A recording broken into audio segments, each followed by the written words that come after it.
And I'm going to hit start, Peter, and start letting people into the webinar. So just give it about a minute or so. You'll see the attendees kind of flood in, and then you can dive into the presentation. Yep.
Good morning, everybody. This is Peter Rothstein at NECEC. We're just going to give this another minute to let all the participants in, and then we'll get underway very shortly. Thanks for being here.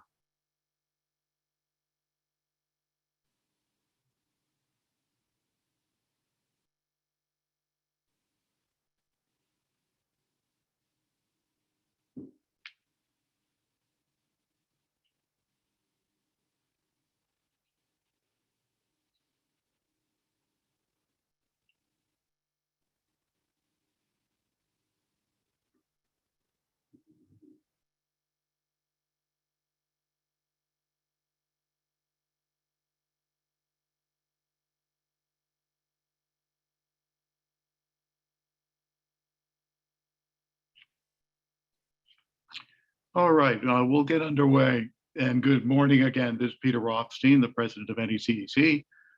Great to have so many folks joining us today for today's Energy Storage in the Northeast event.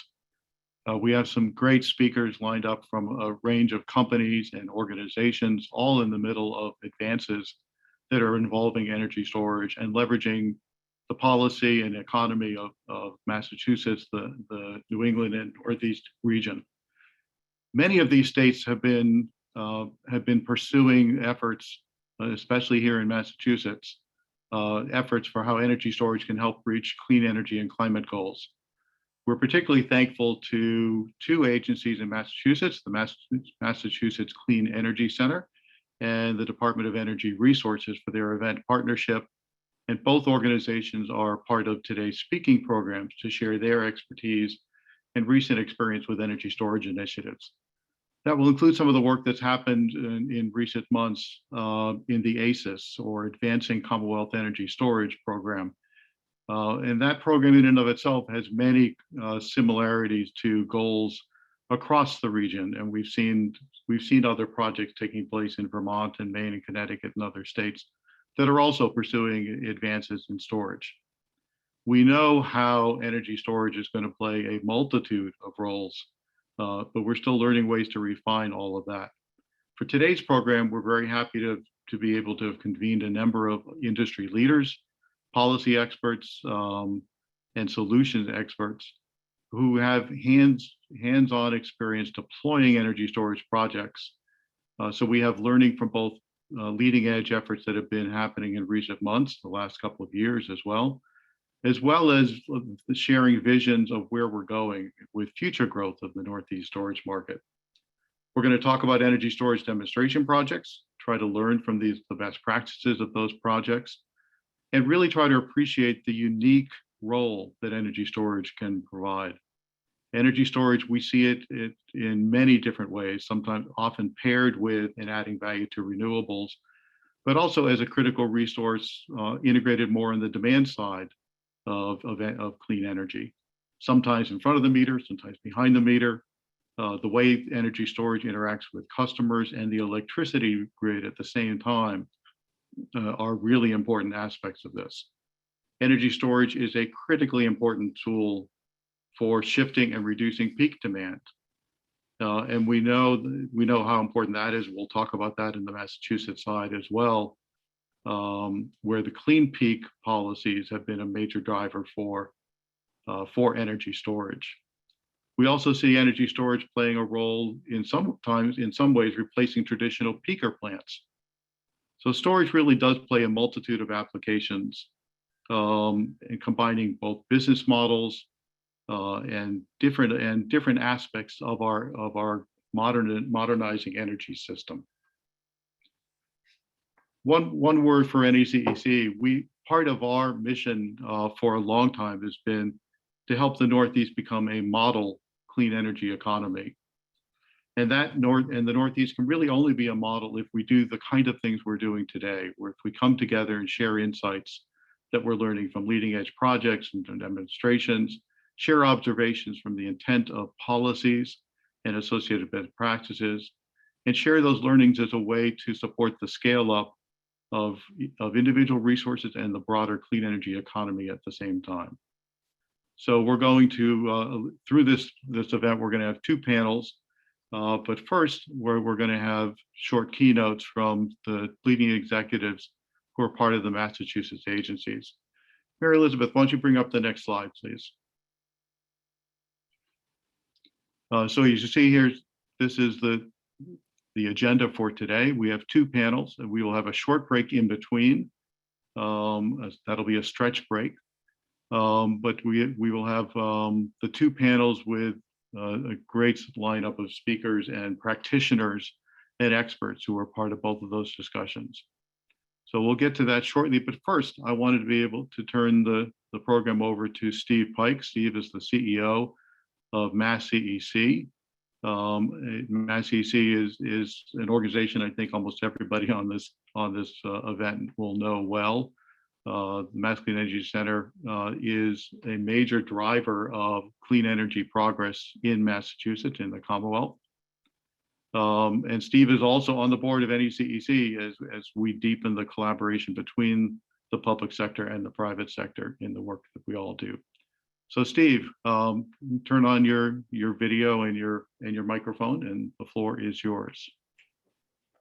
Terrific. Thank you, Peter. And good morning, all. Appreciate everyone taking a little time out of their day to join us this morning to talk a bit about storage, obviously where we've been, where we are, and a bit about where we think we're going with it. So if we could kick to the next slide. So just a quick review for everyone on the ACES program that Peter mentioned.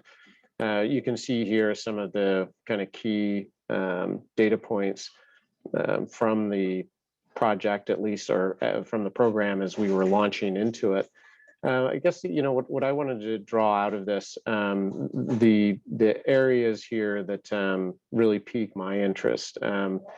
One is the range of use cases. We actually originally targeted 8, ended up with 9, adding a transit use case to the menu.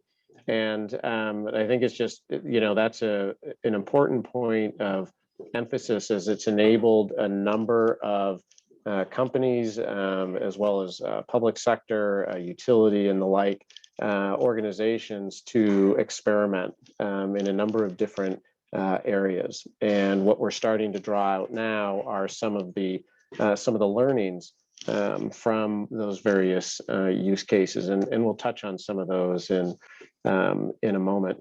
The second was to really kickstart the storage industry in Massachusetts. As I recall, when we launched the ACES program, I think Massachusetts had roughly 2 megawatts, maybe 4 megawatt hours or so of storage in the entire Commonwealth. And you can see just this program alone, you know, increased that many-fold over the course of the last couple of years, and that pace of pace of play, as it were, has only increased over the last couple of years.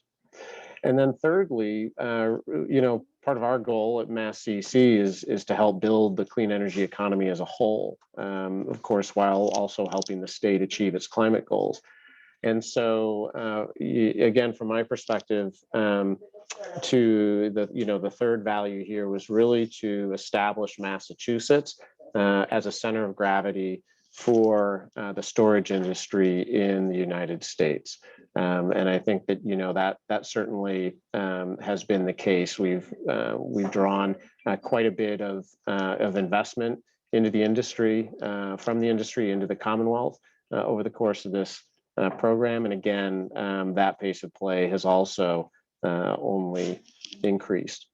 So if we go to the next slide, we can start to get an appreciation for, as I mentioned, some of the learnings that we're pulling out of these projects. So I would, to the extent you aren't aware of it, I would just want to make a note for everyone that we do have a couple of quarterly reports on our website that essentially anonymizes but also aggregates a variety of data from all of the projects that are currently online and reporting. And I believe in the first report, that was 5 projects. That was as of September of last year. As of December, I believe we had added 3 more projects, and I would expect Q1 of this year to add additional projects as well.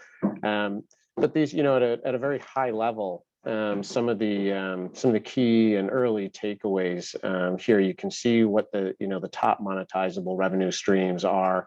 I think some of these perhaps expected, others not, in no small part because, for instance, in the case of Connected Solutions, they didn't exist when the program was initially launched.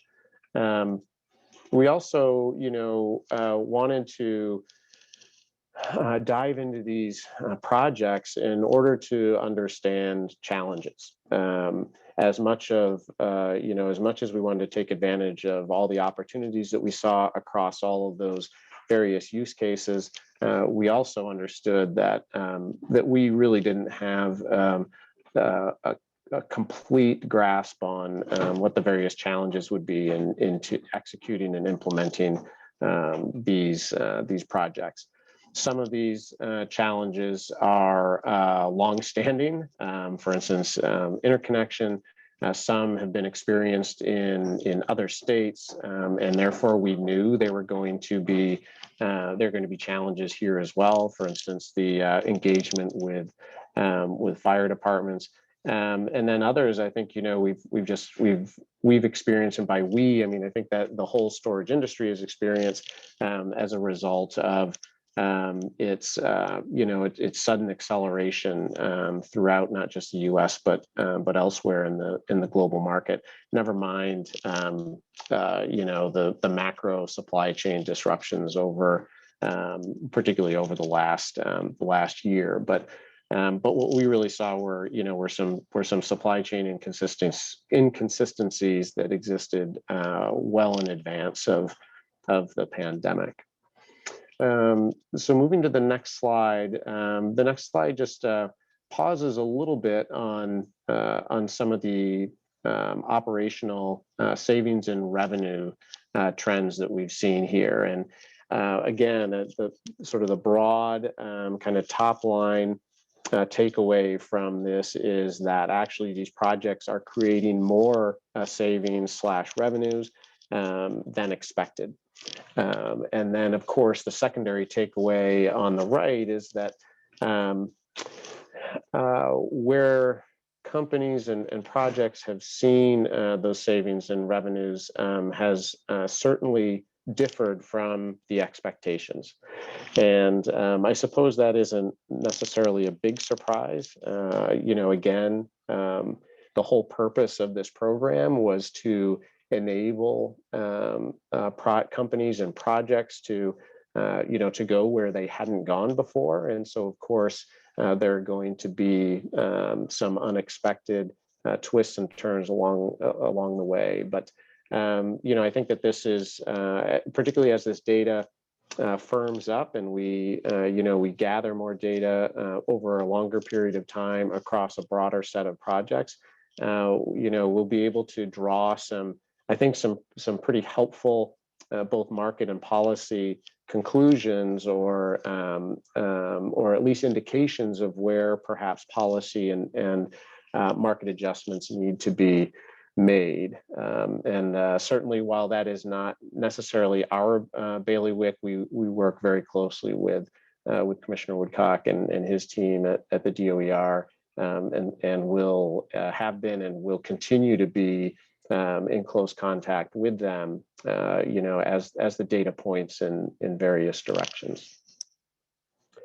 And so, if we could move to the next slide, just a few other things that MassCEC has been up to, aside from ACES, understanding again that this program was always intended to be essentially a one-shot deal. Certainly, the policy framework in Massachusetts has changed pretty dramatically around storage since ACES was launched. I'm certain Patrick will speak to that in a few moments, but we just wanted to let you know some of the other things that have been going on, and some of these things that are relatively new as well. I mentioned that some of the engagement with fire departments and the like has been a challenge. We've been working with the city of Boston. It feels like for nearly my entire time at MassCEC, but certainly for a number of years, to help the city to build out some training infrastructure on Moon Island that would be available not just to the city of Boston, but to the greater Boston area and the fire departments therein, in order to provide on-the-ground training, hands-on training to those fire departments. We've been doing trainings with some of the national firefighting organizations as well. We did those a couple of years ago, and it seems as though the time is probably ripe to reboot those and conduct some of those in the relatively near future as well. And then, as probably many of you know, we ran a stakeholder series a couple of years ago as well, really trying to pull out and highlight some of these early challenges or discussion points that had been identified. And as many of you will know, interconnection was the first on the list, virtually across the board, and really glad to see the DPU trying to tackle that knotty issue. And then lastly, just wanted to touch on real quickly an RFP, a request for proposals, that we actually currently have on the street that our board just recently approved us moving forward on. We refer to it as the Net Zero Planning Lab. The idea is to essentially provide some resources to engage with the utilities to really start to plan for the future of the distribution grid. What is that going to, the distribution system, what is that going to look like? What does it need to look like? Where are the strengths? Where are the weaknesses? Of course, how does not just storage, but DERs and other clean energy resources and technologies fit into this distribution system of the future, and to start thinking about that now. Honestly, we're probably a little behind the eight ball in that regard, but better to start sooner rather than later. And so, for those of you that are interested in that RFP, it's on our website. Proposals are due, I believe it's June 9th, so roughly a month from now. So that's what so that's just a little bit of an overview on where we are currently with ACES. That's a program that certainly has been part of our storage past, is without a doubt part of our storage present, and will be part of our storage future at MassCEC. But also wanted to give you some feel for some of the other things that we've been working on over the years, and some of the new things that are on the plate for us in the coming months and likely years. So again, thank you for joining this morning, taking a little bit of time out of your schedule. Really appreciate it. And Peter, I think I'll turn it back to you at this point. Thank you, Steve, very much for helping kick us off on some great topics and reminding us of how much has been learned in the ACES efforts in recent months. And yes, we have a lot more collaboration and opportunity ahead.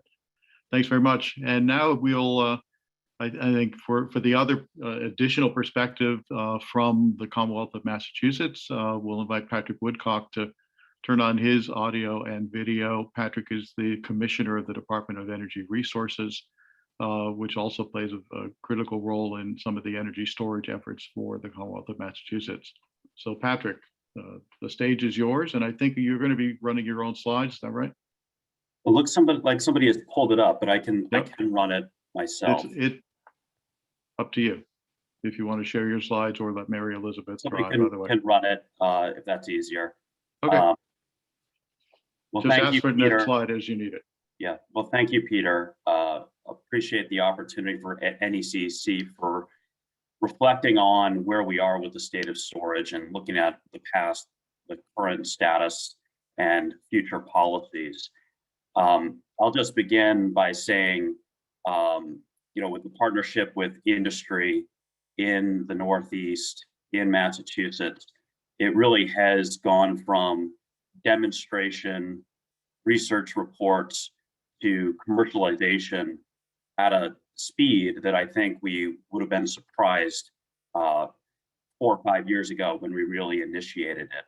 I do want to give a recognition to the staff at DOER, staff at CEC, and the leadership of Commissioner Judson that really worked with the leadership of Governor Baker to make storage not a policy or technology that we promote, but really is integrated in all of our energy policies, whether that's from distribution planning, from including it in our renewable programs, most notably our SMART program, but also looking at demonstration projects in different applications.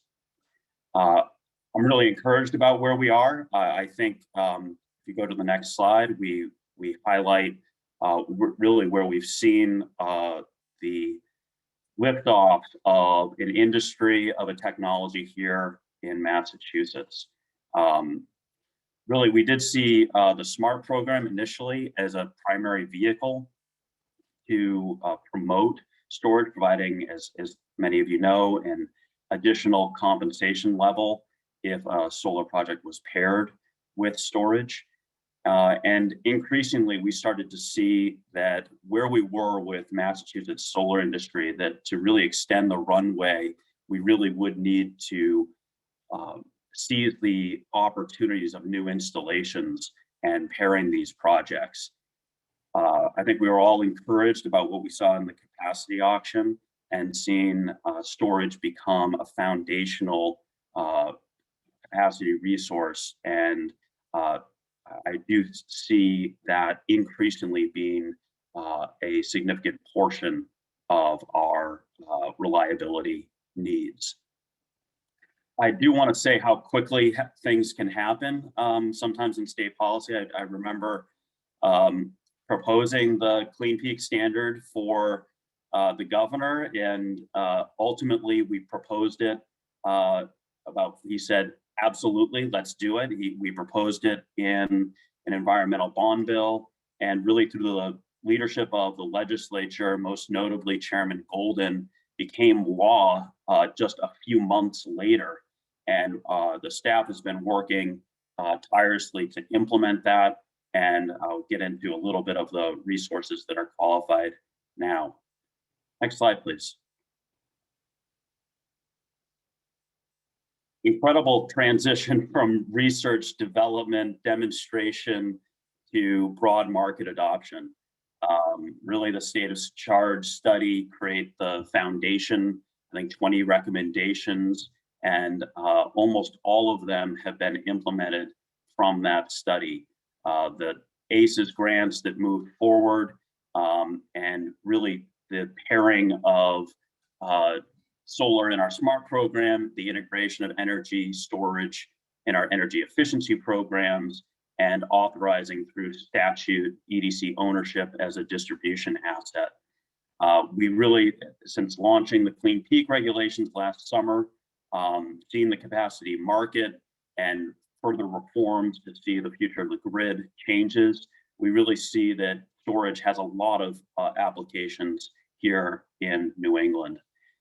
I think looking forward, I think that the term has been that energy storage has been the holy grail for energy. And I think, we need to define what are the things we have significant market adoption and have met a level of adoption and really reached escape velocity to where do we need to do the research and demonstration.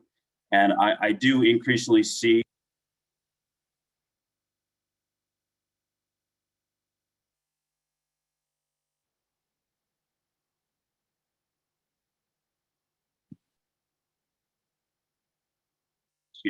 is those who watch the New England ISO market quickly.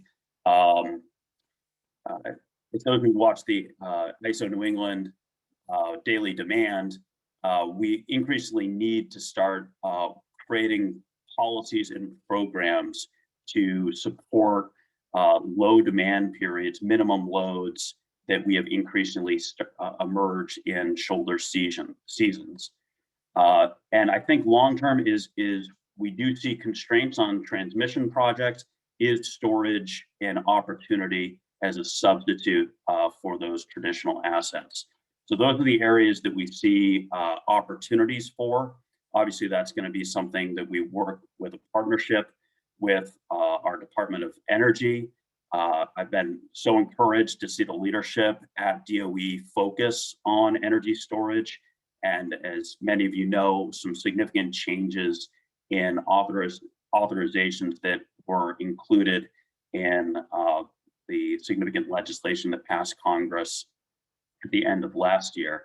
So we are looking to partner with our federal partners to advance and build upon the demonstration and research and development that's occurring here in Massachusetts with our federal partner. Next slide. This is really remarkable of what we've started to see for the amount of projects that are pairing with storage, the number of projects that are qualified or approved. We really do see this as a significant success story of the SMART program, although notably, as Steve mentioned, looking at the barriers with interconnection and the docket associated 2075, and really starting to think about how storage may play a role as an opportunity to overcome the barriers of interconnections and putting conditions through the interconnection process to manage low demand periods on the grid.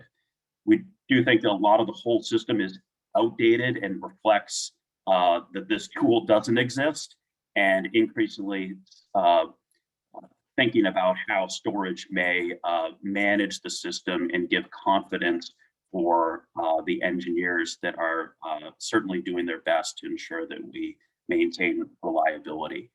I do see long duration storage as having a use case in a climate like New England, and certainly do want to advance that. I think that will require partnerships with our national lab and with the federal Department of Energy. Next slide. So this is where we are with the Clean Peak Energy Standard. We worked tirelessly to move forward our regulations last year during the pandemic, and really encouraged to see that we've had over 35 megawatts of qualified capacity. You can see that the companies that have been qualified. Congratulations to all of you who've been participating, and the regional diversification that we have seen. And we've also seen some projects be qualified with a resilience modifier. We've seen land-based wind, solar PV.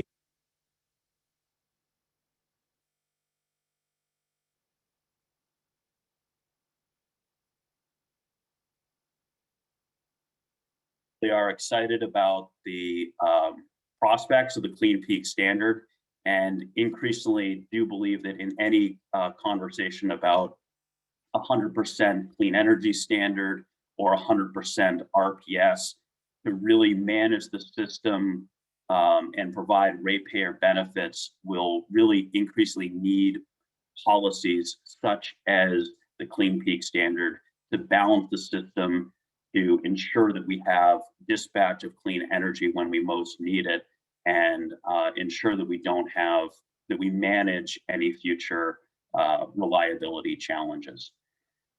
So with that, really excited to hear about the feedback from the industry later today. And again, want to send my appreciation for NECEC, who's been a leader at promoting energy storage, the success we've seen, and the opportunities that lie before us. Thank you. Thank you, Commissioner Woodcock. Very much appreciate your support and engagement and leadership on this as well. And we know we have much more to do, but there's also been a lot of progress here. So with that, I want to move us on to the next part of our agenda, and that is the first panel. Alistair Pym, NECEC's Vice President for Innovation and Partnerships, will be moderating. So Alistair, the floor is yours to introduce your panel. Thank you very much, Peter, and thank you to Steve and Commissioner Woodcock for giving us a great overview of the background to the program in Massachusetts. Does remind me that I sat in a room back in Boston at the end of 2015 for a workshop with DOER to brainstorm all the value streams that you could get from storage. So it's really encouraging to see the progress that we've had in this emerging industry in that time, and especially to hear from Steve that we actually got 9 value streams come out in this demo program. So great news.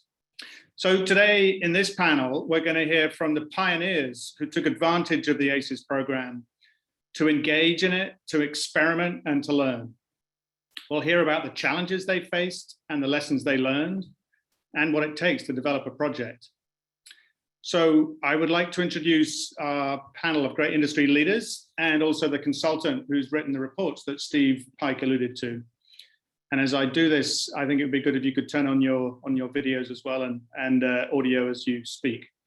So first of all, David Funk, Senior Manager at NLX. Then Eleni Kanatsuli, the Product Operations Manager from Borrego Solar. Chris Rauscher, Director of Policy and Storage Market Strategy at Sunrun. And Ari Michelson, Managing Consultant for Energy Systems at DNV. So let me see who's, yeah, okay, you're there, right. So let's start with a quick, I'm going to ask you all to just sort of give a bit more description of your role in the ACES program, and talk about the projects which you worked on. And we'll start with that. So Eleni, if you'd like to take the floor, take the mic, and we'll ask if the next slide can be brought up. And just before you do that, I just want to go back and say that we will have a Q&A session at the end of this panel. So if people could put questions in the Q&A using the icon at the bottom, I'll be looking through those as we go through the panel, and I will pick and choose which questions I ask to the panel. So over to you, Eleni. Thank you, Alistair. Really happy to be part of this panel today. So as Alistair mentioned, my name is Eleni Kanatsuli. I'm the Energy Storage Product Operations Manager for Borrego Solar. And I'm responsible for ensuring safety, quality, and lead time for all of our energy storage product operations. Within my role is also to manage all of our energy storage incentives, including the ACES program. And I'll talk a little bit about some of the projects that Borrego constructed within the ACES program. So Borrego submitted on the ACES RFP and was awarded 2 ACES grants, one for the BELD Substation 9 for a 2 megawatt and 4.2 megawatt hour standalone energy storage system that was installed within the Station 9 switchyard of the Braintree Municipal Light Department. We partnered with IHI Energy Storage Solutions to provide this system, and we successfully energized it back in June of 2018, and it also dispatched for that 2018 ICAP annual peak. So that was our first ACES project. The second grant that Borrego received was for the Acushnet Ball Plant 2 system for a 1.5 megawatt, 3 megawatt hour, again, standalone energy storage system. On this project, we had multiple project members for the ACES grant, including NG, Acushnet, and GenBright, who was the ultimate operator of the system. We used a BYD system that was procured by NG, and the system was energized on June of 2019. This project had actually multiple use cases and was more of a business demonstration project rather than a technology project. We can talk more about that later, but those are essentially the 2 projects that Borrego was awarded and was the grantee. Mary Elizabeth, next slide. Thank you. Borrego also was involved with 4 other ACES projects, mostly having the engineering and construction scope, although we did procure the energy storage system for UMass Amherst and Townsend Substation. So actually, I should make a correction here for Acton Bucksboro, which I think David Funk is going to talk about later on. These projects had different types of energy storage systems and were energized throughout 2019 and 2020, and actually the Vineyard Transit Authority is still going through construction on a PV canopy, and the entire system, meaning energy storage and PV, is going to be commissioned at a later point. That's great, Eleni. You've been busy. So we'll come back and ask you about the challenges you faced and the lessons learned after the first round. So let's hand it over to David Funk, please. Sure, thanks, Alistair. And I do want to echo, as most people will on this call, just the leadership that DOER and MassCEC have shown in helping seed this industry, and that Patrick Woodcock's slide about how quickly the market has matured is absolutely incredible. So NLX North America, we're a large energy services company, and my role is our go-to-market strategy. Part of that is working on projects that receive grants from ACES, as well as trying to turn those into replicable projects. So we've had the pleasure of working on 3 projects, the Vineyard Transit Authority with Borrego, as was mentioned, and actually I do believe we're going to be declaring COD on that overall project here shortly, hopefully today or tomorrow. But that is a canopy battery storage project microgrid for a transit authority on the island. VTA has really shown some leadership in advancing fleet electrification. They've got 24 EV chargers and EV buses behind that circuit. So we've been involved with that one, and ultimately, I don't know if I want to go. Alistair, do you want me to kind of go into some of those lessons learned right now, or just high-level summary? Quick high-level summary, and we can come back and dig in. Perfect. It's nice. Yep. So the next project is, I think, our UMass Boston project, Acton Boxborough. I lied. Acton Boxborough, also with Borrego Solar, is a large battery behind the meter at a school district up in Acton. And it also is going to be commissioned, I think, and COD here shortly. But it's providing your standard behind the meter suite of services, demand charge management, daily dispatch, demand response, and clean peak. And then lastly, we've got our solar plus storage project at UMass Boston. So next slide, please. But that is a large PV canopy in downtown Boston on a parking garage, which you can see if you drive on 93.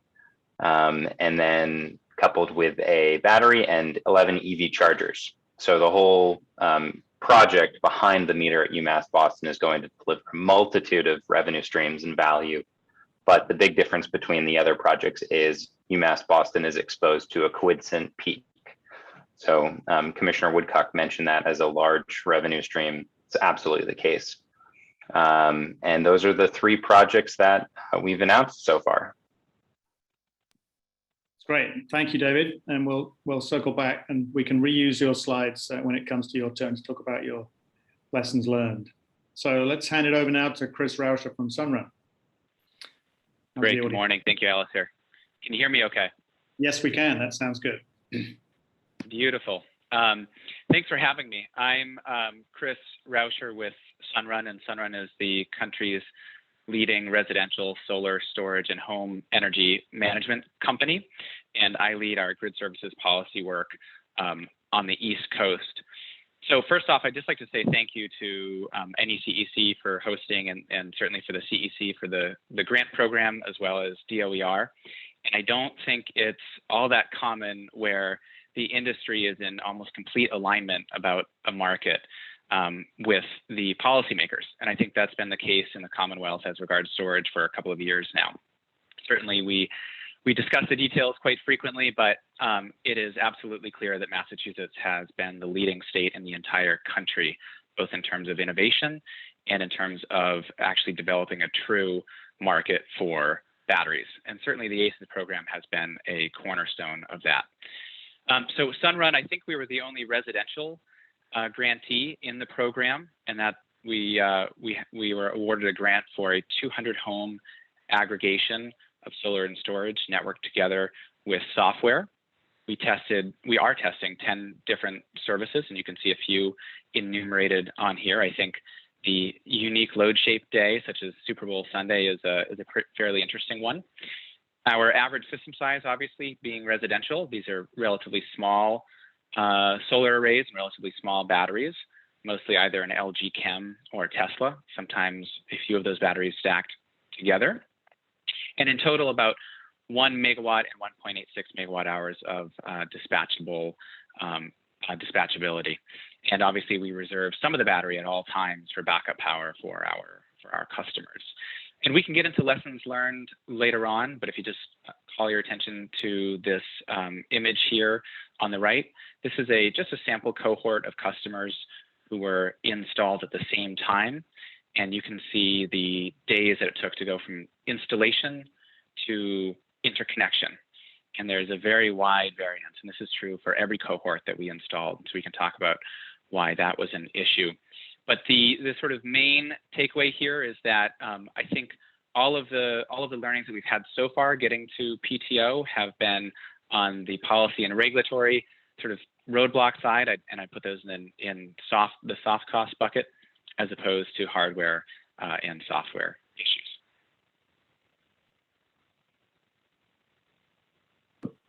Thank you, Chris. And we'll come back to you for a deeper dive on those lessons in a second, but let's hand it over now to Ari Michelson from DNV.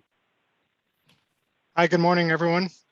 Thanks for having me today. Thank you to NECEC as well as DOER and MassCEC for all the work in energy storage, as my fellow panelists have highlighted.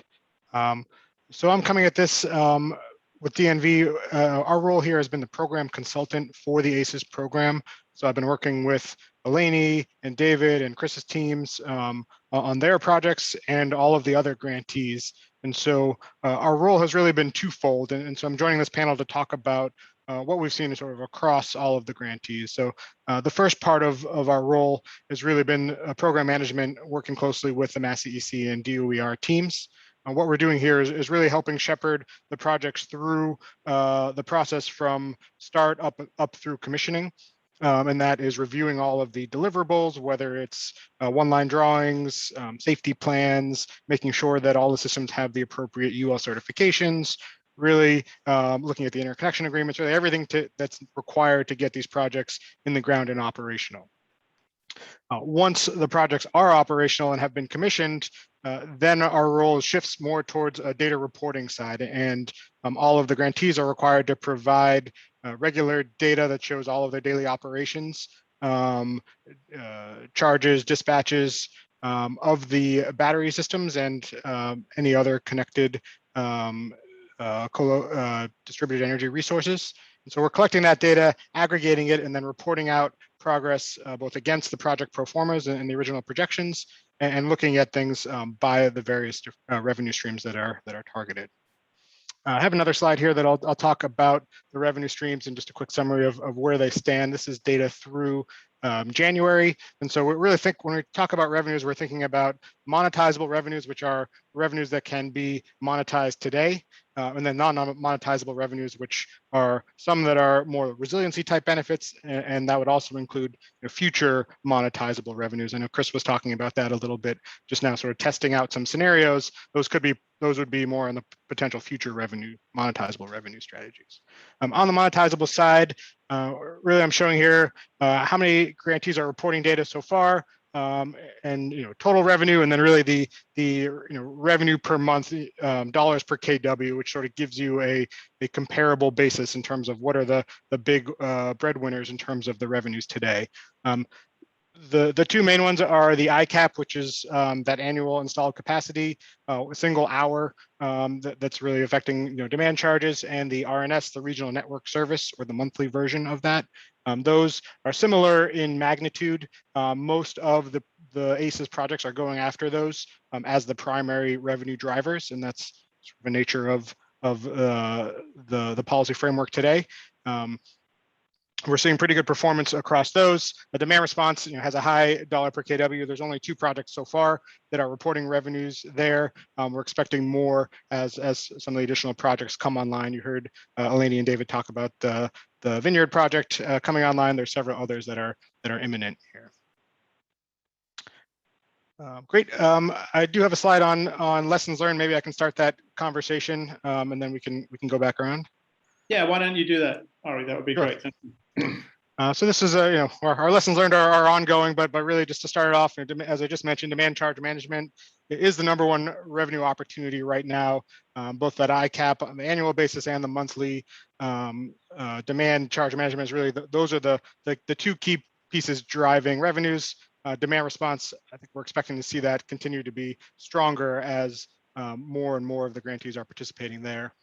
I think some folks have alluded to this, but it's a complex landscape. We heard that from Steve up front in terms of interconnection challenges, approval processes, getting these things permitted, getting the fire department engaged. Those are all things that have resulted in delays and challenges. And the whole point of this program, as folks have mentioned, is really to understand what it takes to get storage resources on the ground and operational. So to that point, early engagement really helps get the parties to the table, understand where there might be any challenges, whether it's siting, answering questions, providing training to fire departments, really bringing everybody along. The sooner the better. And we've seen the projects that have come online the quickest have been really good at that engagement. And then the other side, in order to get our revenues and the grantee revenues, is really comes down to data management. And I will say there's been a learning curve on pretty much all sides in terms of figuring out what it takes to get the quality and timeliness of the data over to us and out in general to demonstrate the revenues. As with any mass data project, there's outages, gaps, and so really figuring out processes to handle those. I'm making sure that those data streams are continuing and folks are aware of what it takes to come online, as well as continue to provide operational data. I'll stop there. There's more I can go, but I'll pass it back to Alistair and the other projects. Thank you, Ari. And that's a great sort of explanation of the projects which you all worked on, and a sort of look at the framework for your work, Ari, and some initial lessons learned. But let's dig into some of the real experiences in the field and start back with Eleni. And some of if you could just tell us stories about the challenges you faced and the lessons learned as well. Thank you. Of course. I think I'll start with permitting, which Ari already mentioned. We did have challenges with fire department permitting on 2 projects that I can think of right now. Acushnet for the Acushnet Ball Plan 2 project and the UMass Amherst projects. So we submitted for a building permit. I think it was the towns of New Bedford and Amherst. And in those submittals, we submit all the basically safety documentation as it relates to the safety systems that are present with the energy storage unit to the building department and by extension to the fire department. That includes, certifications such as UL 1973, UN 38.3 for safe transportation of lithium-ion batteries, and also technical data sheets and specifications for the existing fire suppression system that was installed in both the BYD and IHI systems that we installed respectively on Acushnet and UMass Amherst. The fire department reviewed that material and requested that we install an additional dry pipe sprinkler system on both of these projects. Unfortunately, due to the basically timeline of how these projects worked, we had already procured that equipment, so there wasn't an opportunity to basically install that dry pipe in a factory setting. So we had to actually do that on site.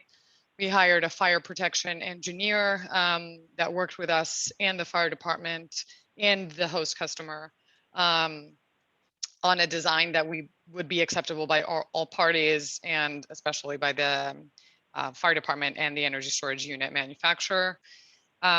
And outside of the dry pipe sprinkler system, specifically for the New Bedford town, we also provided a safety narrative, an additional fire control panel to send the fire alarms from the site to the fire department, and also finally went through a commissioning process, testing essentially of the fire suppression system on site that was witnessed by the fire department and ultimately approved so that we could basically get the final sign off on the project and energize the system. So that was very much on the critical path of us, of those projects becoming operational. So that was, I think, one of the main challenges. The second challenge that I think we encountered had to do more with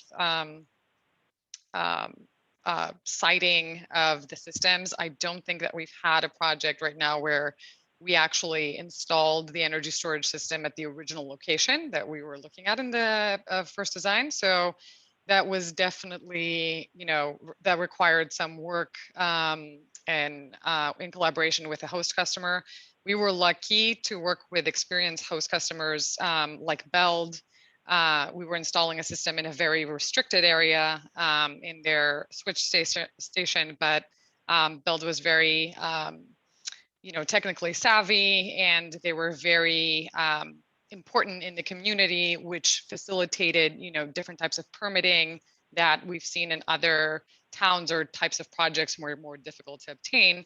So while we did have these kind of siting issues, working with the host customer, that's as experienced and technically, savvy, ultimately helped in the overall, siting of the energy storage unit. The other thing I'd like to note is that while we've been installing a lot of energy storage systems, and the ACES projects were some of the first ones that Borrego installed, and I think Beld was the first energy storage standalone system that we did, we have learned a lot about safety, basically also through interactions with the fire department, but also through our experience installing different types of lithium-ion systems on site in different configurations. So I remember it was back in April, right, of 2019, after the major fire incident in Arizona.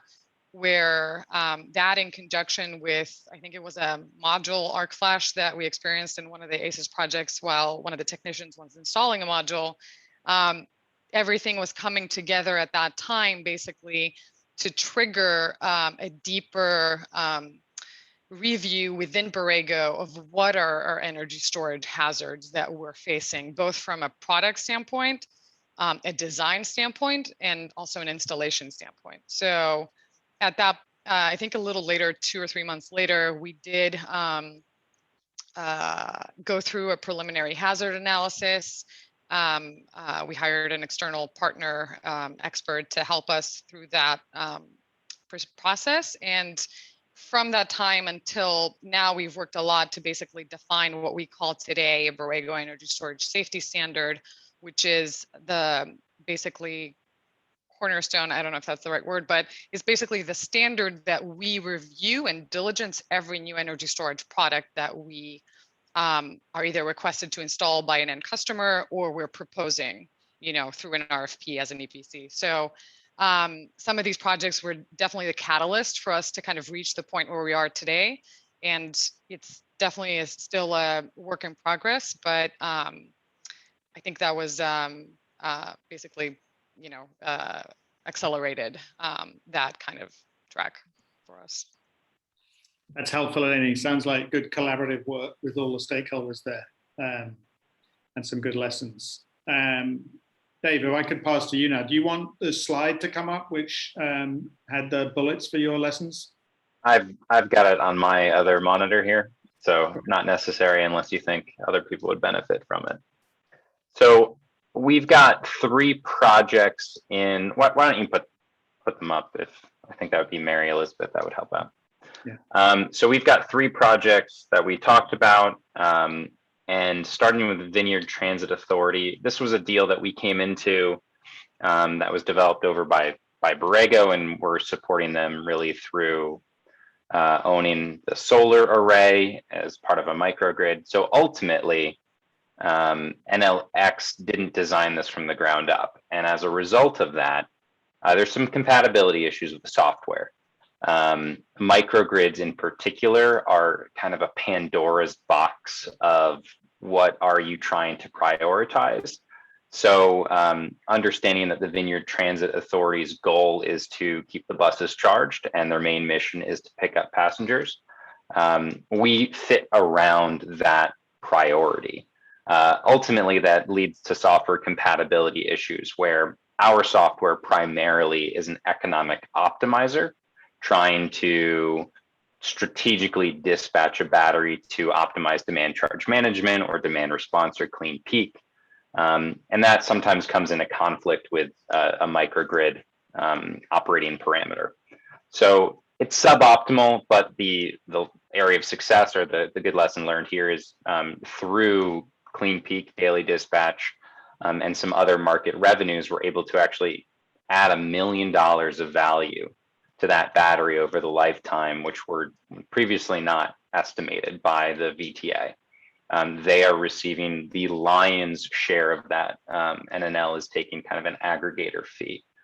So overall, really valuable kind of relationship that we think that we're providing to VTA by increasing some of the revenues associated with the battery, in addition to savings on demand charge management. For Acton, if you could go to the next slide, Mary. For Acton, interconnection, I think, is a common thread. This was an Eversource territory, so we just missed out behind some other solar projects. It's a waterfall approach rather than a cluster study. So interconnection took 2 years, and ultimately, when we got the final interconnect agreement, it was about $180,000 of cost, which eventually came down to zero. And the reason for this is, the utility needed to understand what what protections we were putting into the system, and kind of the areas of improvement or our lessons learned here is to make sure that everybody understands the scope of the project, the components of the project, and how that all fits in together. And then because of the 2-year delay, The battery supplier, which in this case is Tesla, had some design improvements that really simplified installation to the tune of about $100,000, which is, we'll take it. So if you could go to the UMass Boston project, for UMass Boston, contracting was complex. This was one of NLX's first solar plus storage projects at the time in the US. And I have a lot of gray hairs to show for this. There's a difference between being an energy nerd and super wonky-ish and something that's customer friendly.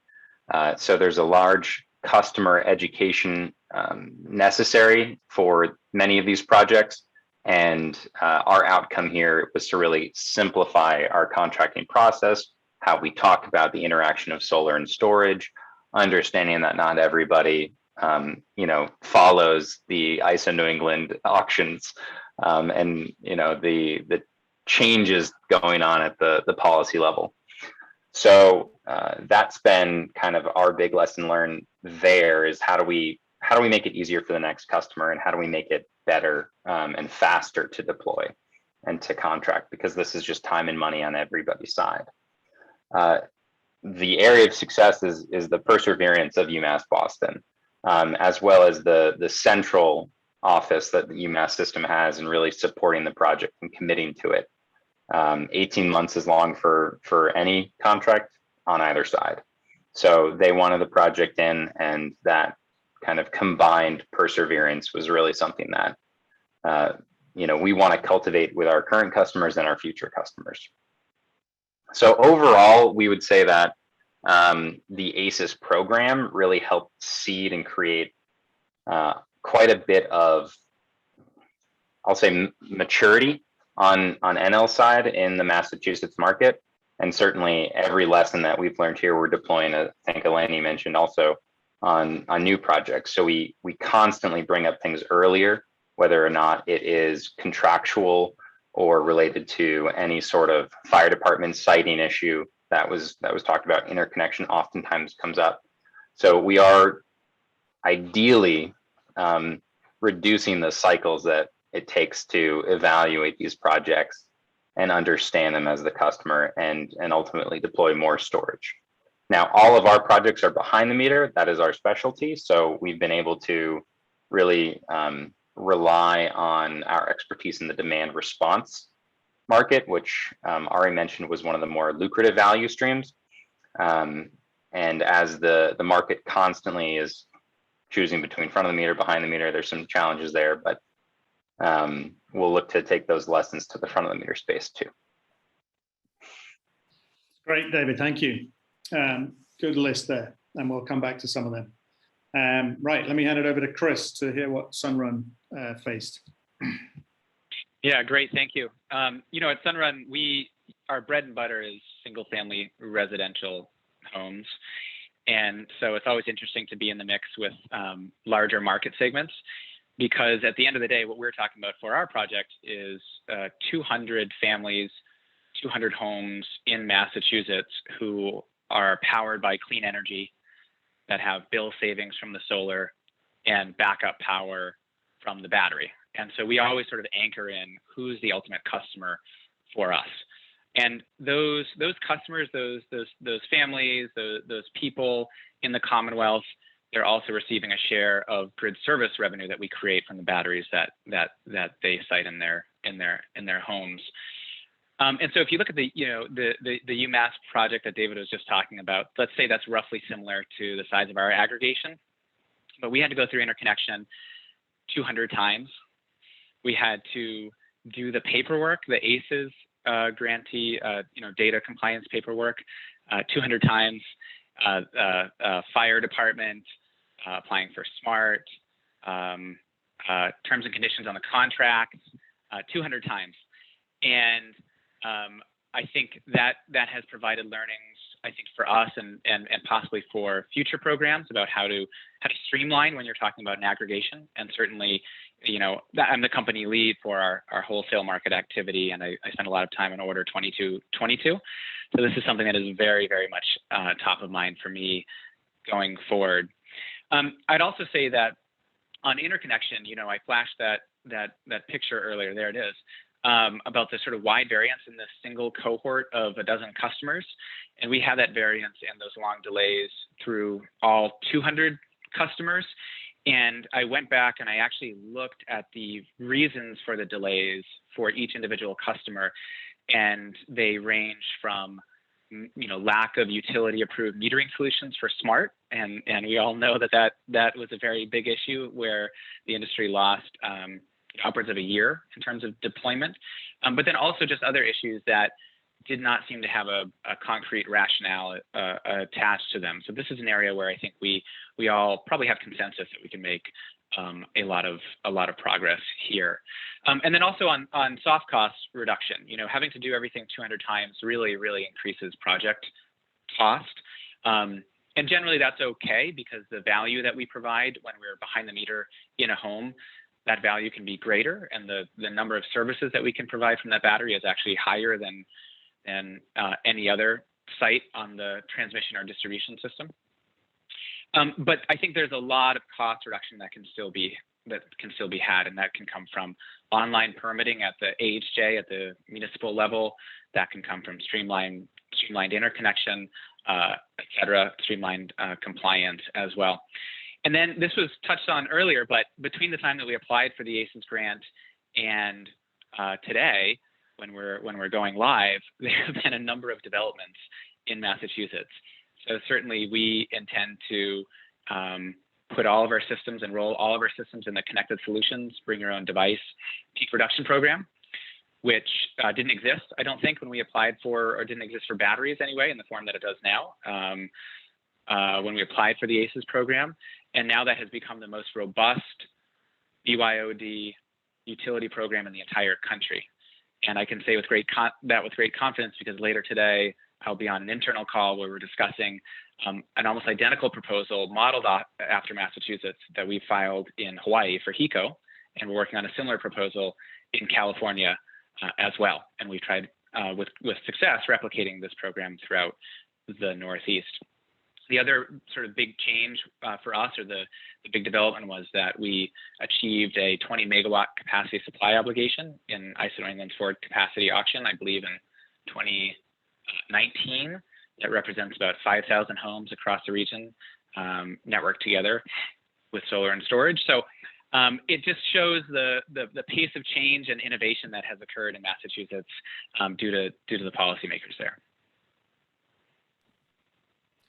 That's great, Chris. I definitely have a question to follow up with you, but let's just go back to Ari to see if he's got more on lessons learned. I think you hinted that you did, Ari. Sure. I think all of the panelists have covered some of the general trends that I was planning to attack on. So maybe not to reiterate too much. I do think one thing that we've seen is a lot of collaboration. I know, David and Eleni were talking about that as well, sort of working alongside where one organization is providing the hardware, others might be doing the software, and that's been especially common in terms of the data reporting, where a number of the grantees are incorporating third parties to focus on either aggregating the data for revenue generation or for reporting to the MassCEC and tracking the revenue there. So I think that's been interesting to see the different players come together, and I think Eleni probably has the best example there on the ball plant that she was talking about there, with a lot of different market actors playing a role together. I think in terms of I think Eleni was talking about getting all the UL certifications and the permits, and maybe the big takeaway is that none of the, or very few of the grantees are not, or maybe none of them are not meeting the requirements in terms of getting, showing that they're having that everything is permitted and providing and that they have using the appropriate equipment and all of that. Getting the documentation in hand has been a challenge, and I think was maybe on purpose from the ACES program, just to kind of show what does it take to get this. Eleni was talking about the transportation requirements, and really collectively the grantee cohort is trying to figure out, okay, well, what makes sense there, and all of the lithium-ion batteries are being shipped appropriately, but let's just make sure that we can show that, and I think we have a pretty good sense of what it takes to do that right now. Let's see if I had any others. Maybe I'll stop there for right now. Yeah, that's good, Ari, because you give me some good ideas for questions. I think you brought up the fact there that partnerships are important, and in particular, you mentioned around data collection. But I think there were other partnerships, Eleni, that you mentioned when we talked earlier. So perhaps you could start the conversation about partnerships. You know, my title includes partnerships in it, so I'm always curious about partnerships and keen to learn lessons. So perhaps you could start and talk about the various partnerships that you've worked on to make these projects successful. What made them good partnerships? Sure. I think I'll speak for the work though that Dan Berwick did from our team to basically contract around, you know, submit the RFPs and, you know, get the grant awards, but also contract around some of the rather, I guess, complicated contracting schemes that we had in place, especially for Acushnet. So I can use Acushnet as an example, though I think there were partnerships on pretty much every ACES project that we worked on. So the Acushnet project, the ACES team on the Acushnet project consisted of Borrego, Acushnet, who's the host customer, right? Like they own the ball plant.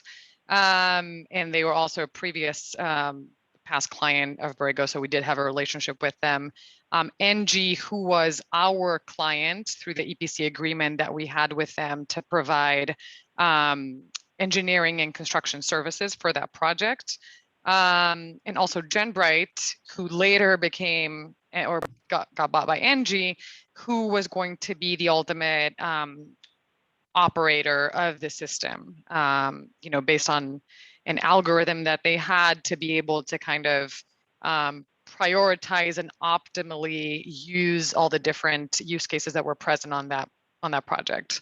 I think we scrolled past those use cases really fast in one of my slides earlier, but I can talk a little bit about them. So what's really interesting about the Acushnet project is that and I mentioned earlier, is that it essentially is a business demonstration project, not a technology demonstration project. It has, I think, 7 or 8 different use cases, which include the ICOP and RNS demand reduction use cases that are pretty typical, like Ari mentioned earlier, across probably every ACES project in the list. But it also includes participation in ISO New England, or it originally included participation in ISO New England reserves market, frequency regulation, and also supporting the code generation unit that was present on the Acushnet site.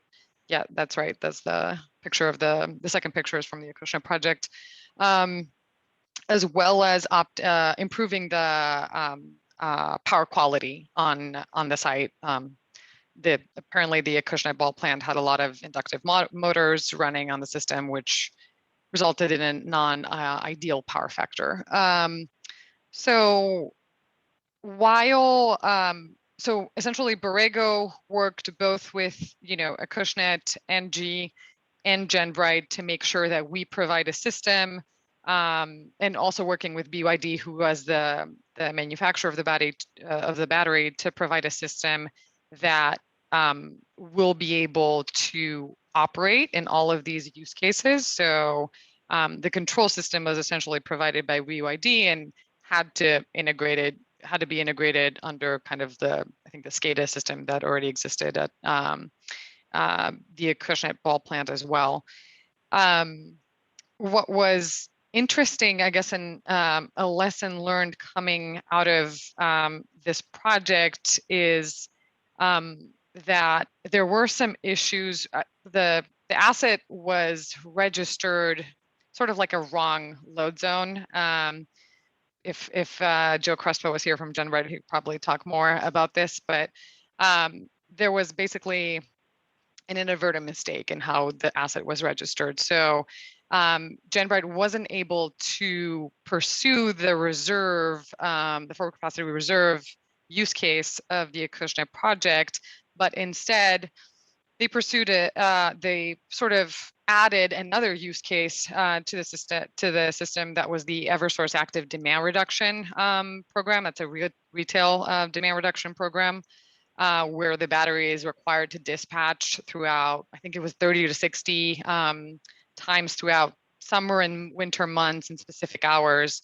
And that was really valuable for the project and sort of kind of filled the gaps that, resulted from, the inability of the asset to participate in ISO markets. But, we had a lot of discussions, I think, around that. And we wanted to make sure that everybody, including MassCEC, was comfortable with that kind of shift in the use cases until we resolve the ISO New England market participation. So I felt like throughout the project, and especially during the reporting phase, where we're actually required to operate the battery and GenBright is mostly taking over, we did have kind of good coordination. It was challenging, obviously, at times to have like so many different parties involved, but ultimately everybody had,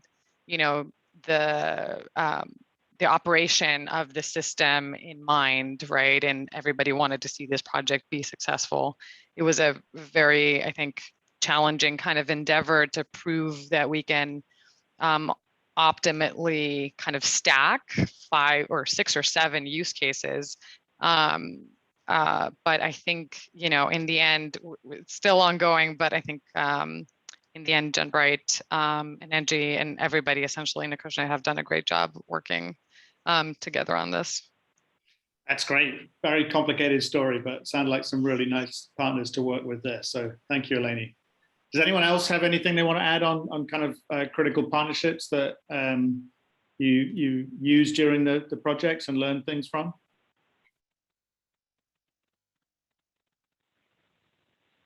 Okay, well, let's I'll just go ahead, Dave. The residential. Yeah, just from our perspective, fundamentally, our customers are our partners, right?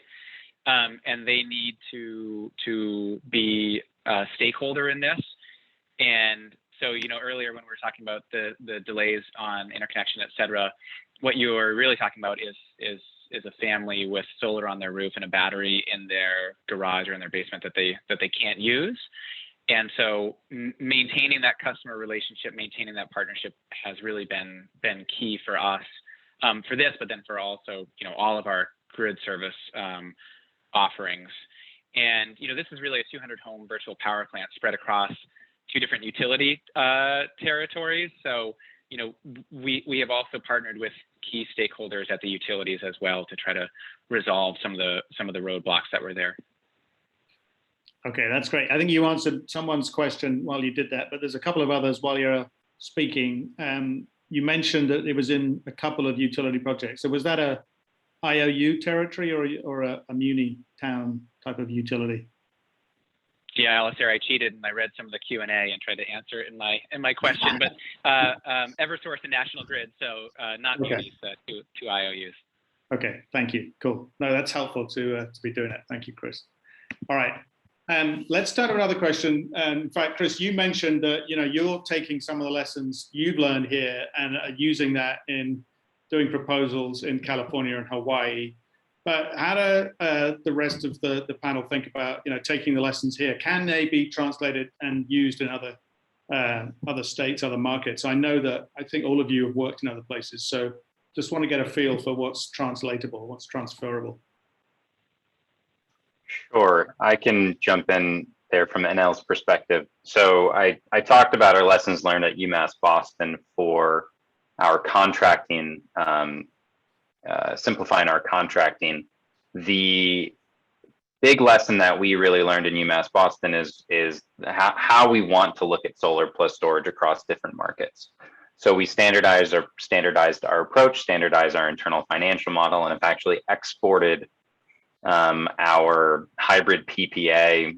It's a combination of looking at solar and storage across a variety of different revenue streams and exported that nationally. So anywhere we're looking to deploy solar plus storage, we're going to look at it through the UMass Boston ASIS glasses that we've already put on. So that project has helped us kind of expand our service offerings across the country, and has been deployed in other states already, in California and Connecticut, and really informs how we want to approach a combined offering of solar plus storage.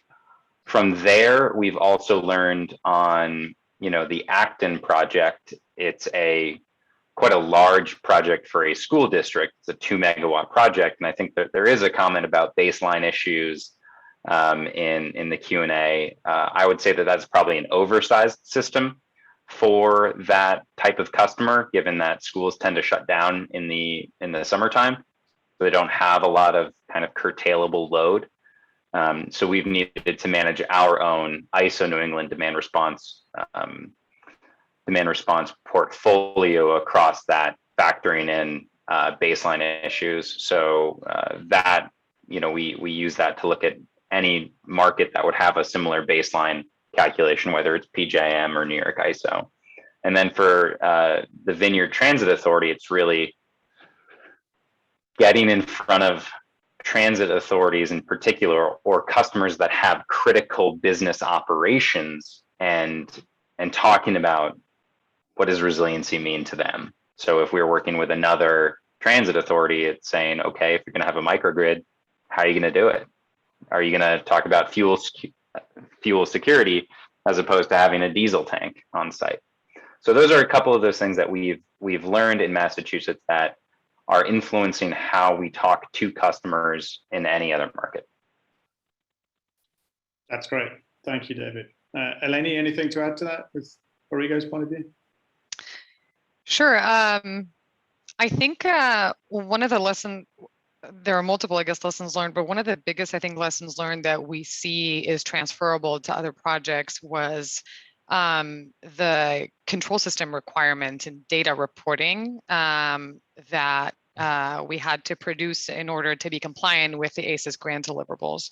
So I think that pushed the battery integrators that we were working with at the time, and are actually still working with on a lot of projects, to provide, more points that are required in order to effectively operate a system and basically be able to, capture the revenue from all the use cases that we're saying, we're trying to capture. I think that was especially challenging at UMass Amherst, where UMass had their kind of own SCADA system and their kind of own monitoring platform, where IHI, who was the energy storage integrator, had to integrate, and they had to basically publish all the data points produced from the energy storage system through this other platform. And at the time, we viewed those data requirements as, something that was above and beyond what's, usually required by other clients. But right now we're seeing that this is, we're changing basically our baseline, like what are the data points that we're pushing our battery providers to have available for our end customers, because we're seeing, more complicated use cases come out that are perhaps, outside of like incentive programs, but, in other smart, or other basically state incentives that are required by our end customers. So that has helped, I think the industry overall, and, via the integrators, to basically become more, to develop the product to the stage that is required by today's market. That's good. Good lessons. So you touched on supply chain partners there. It's sort of different question, and I think Steve alluded to there being some issues in the supply chain. So particularly with batteries, what did any of you experience any particular issues? Did that affect the projects, and has anything changed during the time that the ACES program has been going on? So who wants to tackle that first? David. I think it's gotten a little bit more complex. What is broadly happening is just such a high demand for lithium-ion batteries in particular. So, we're seeing timelines stretch, we're seeing products get discontinued, and then recontinued and then discontinued. And it certainly makes keeping a customer happy, as well as keeping MassCEC happy that we're still working on the project, guys. Don't worry about it. It'll get installed eventually. We're just dealing with A, B, and C.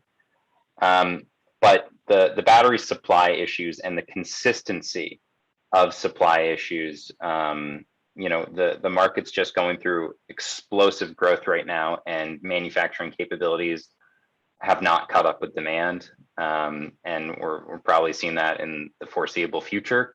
You're also dealing with potential tariff issues.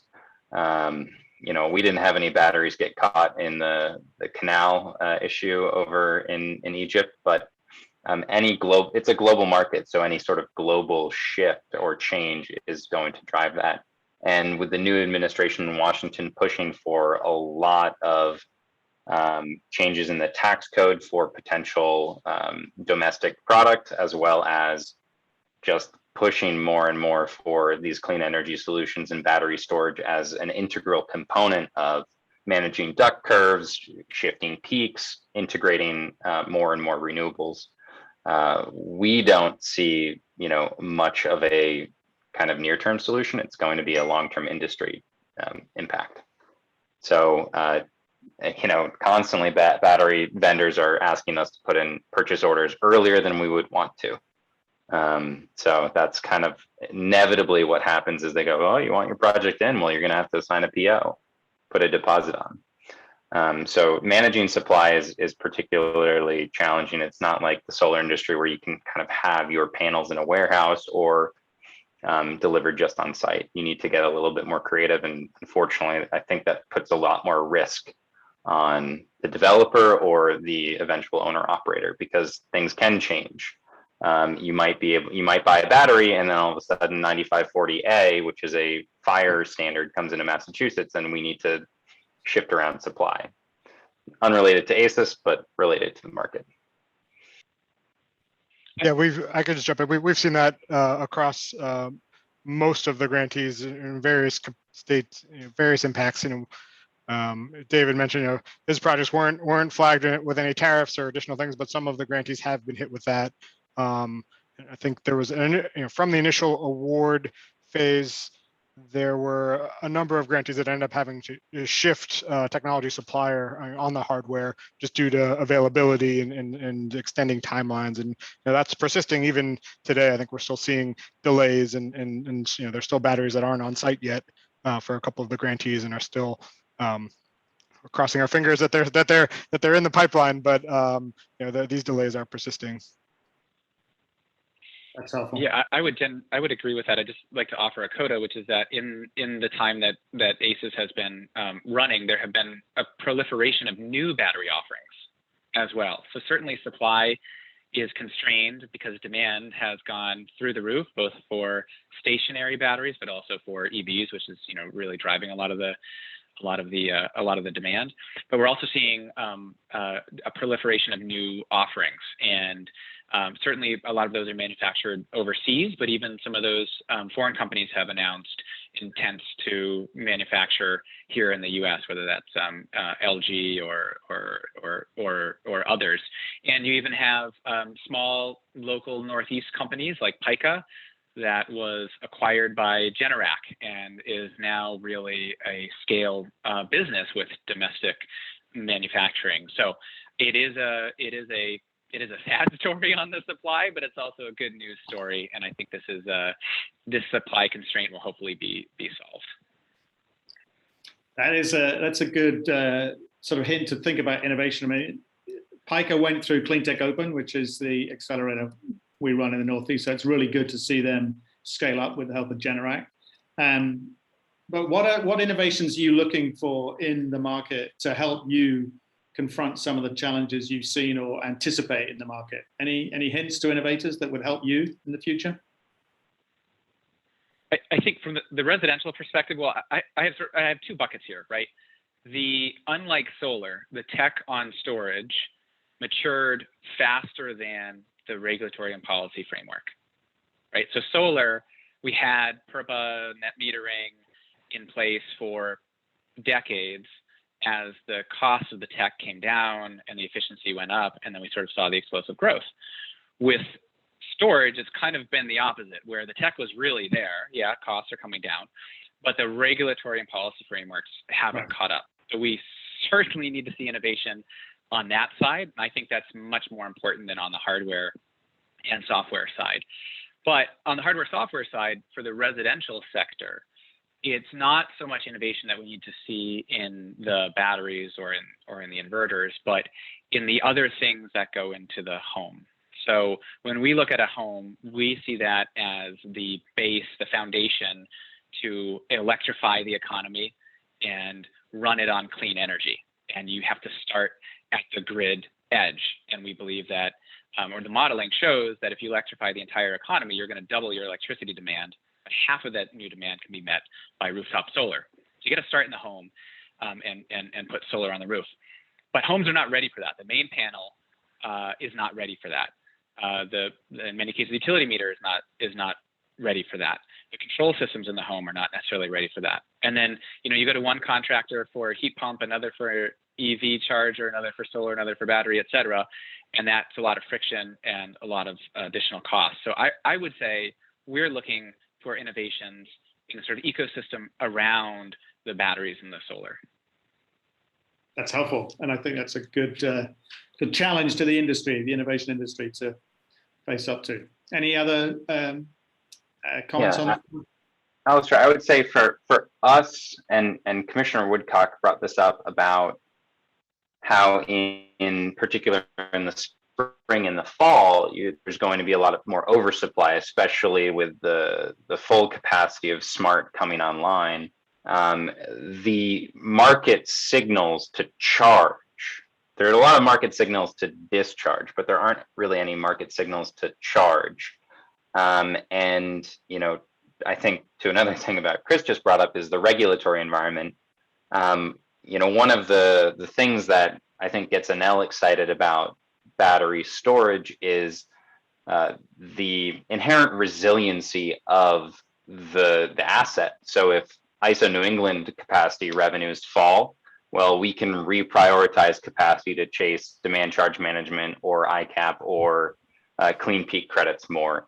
So there's a lot of resiliency in how you can actually operate this, but the market signals and really understanding how you can create that value is a combination of understanding optimization and understanding the market and understanding, what signals do you care about? What problem are you trying to solve?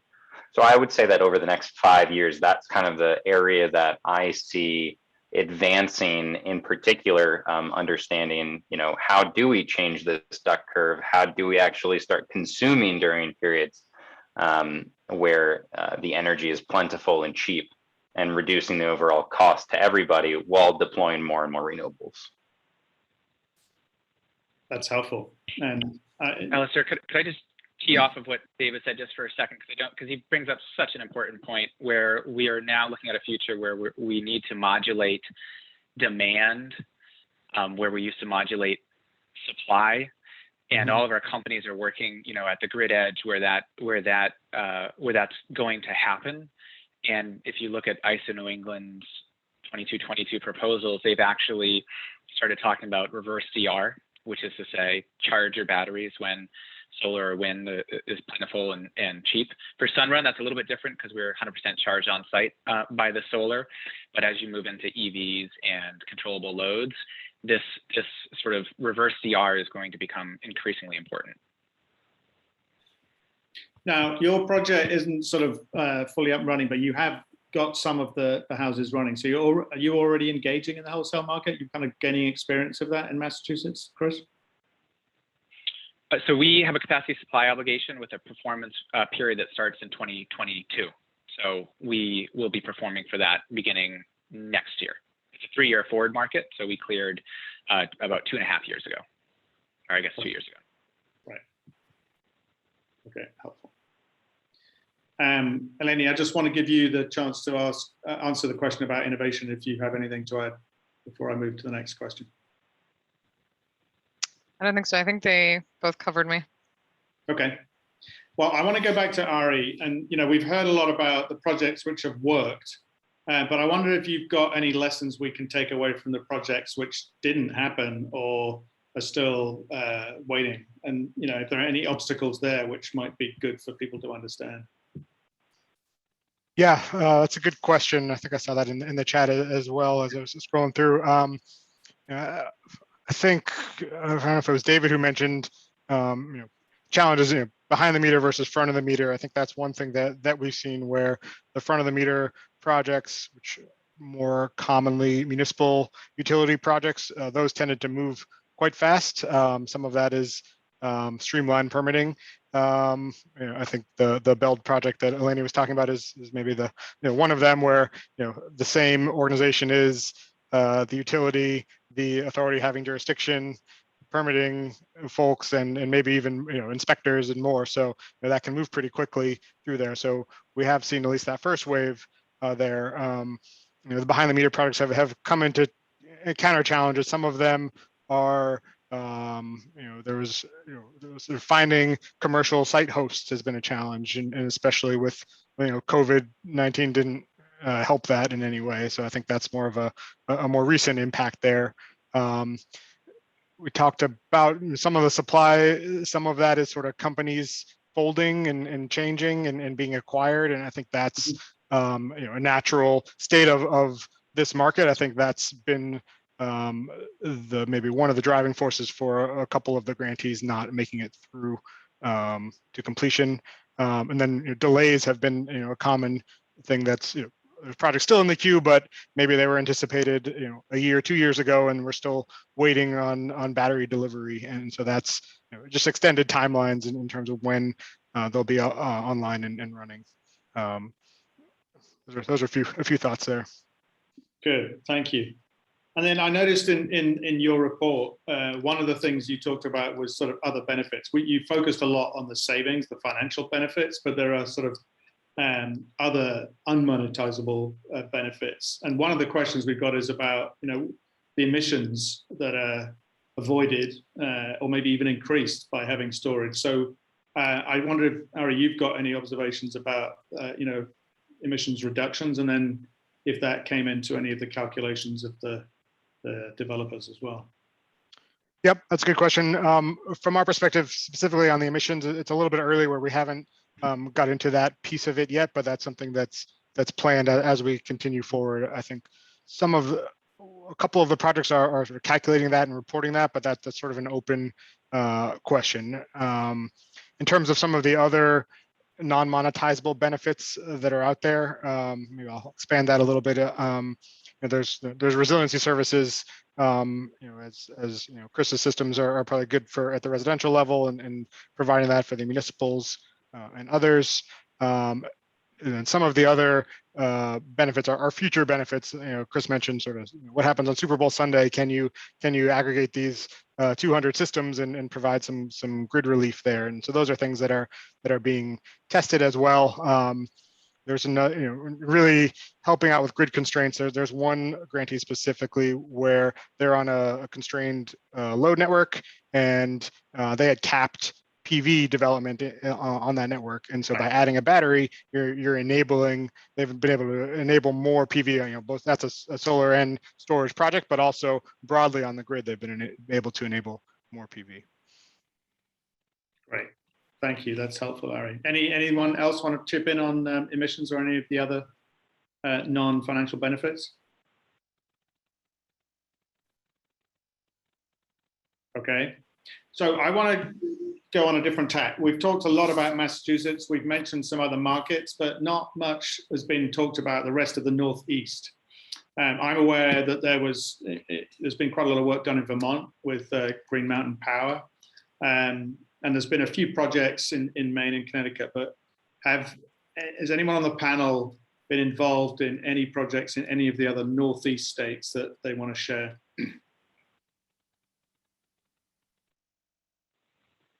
Yeah, certainly. We've at Sunrun and myself personally have done a lot of work in Vermont, and Green Mountain Power is certainly the most innovative, progressive utility in the country. when it comes to the use cases for DERs. And I was going to say they're maybe 5 or 10 years ahead of other utilities, but I don't know how far ahead they are because no other utility is even doing yet what Green Mountain Power started 8 years ago, I think, with power walls. You know, their most recent pilot filing that I've seen is to completely eliminate the utility meter on the side of the home and put in what's called a span panel, which is a home panel, main panel upgrade that can disaggregate all of the loads in the home. And Green Mountain Power is going to meter the entire home from the main panel. Obviously, at Sunrun, we don't believe that the utility should be that far in the home. We don't believe the utility should be owning the batteries. We think it destroys a competitive market, but certainly they have been incredibly innovative for showing the use cases, and we really have to applaud them for that. And on the bring your own device side, that all started in Vermont with Green Mountain Power for knocking back ICAP and RNS charges that they experienced. And that has spread across the region. Maine is the only state in New England without a BYOD peak reduction program, but we think Maine will have one shortly. So I would say each of the states in New England has a piece of the ecosystem, a piece of the market that Massachusetts has. But I would say Massachusetts has kind of the full stack that none of the other states yet has put together. Great, thank you, Chris. Dave, I see you switching your mic on. Yep, so we've been involved in the most number of projects in Connecticut other than Massachusetts. But I think to Chris's last point is Massachusetts has a rolling solar program, which really enables us to easily add storage at the time of interconnection submittal or sometimes even after, which is a huge driver of value because projects don't necessarily happen in the timelines that these auctions happen in Rhode Island and Connecticut to get either your renewable incentive there. So the work that we've done in other states has really been opportunistic. And then what we're also seeing is some of those more northern states, Vermont, New Hampshire, and Maine, the need for capacity is just not as great in Massachusetts. So what is kind of mitigating or encouraging us is some of the longer term contracts connected to the Connected Solutions programs, which is really going to drive our development efforts elsewhere. We've got a strong presence in New York. We've got a strong presence in Massachusetts. So we're probably looking to converge those in the Rhode Island and Connecticut markets in the near term. Okay, thank you, David. I'm going to try and sort of pick off some of these questions. We've been sort of slowly working through some of them, but we've got one from a sort of offshore wind developer here, but do you have a sort of rule of thumb for what a likely sort of CapEx cost is going to be per megawatt for a large project? Whether it's lithium-ion batteries, any sort of rules of thumbs to help a developer in this quest? Probably higher than we all want.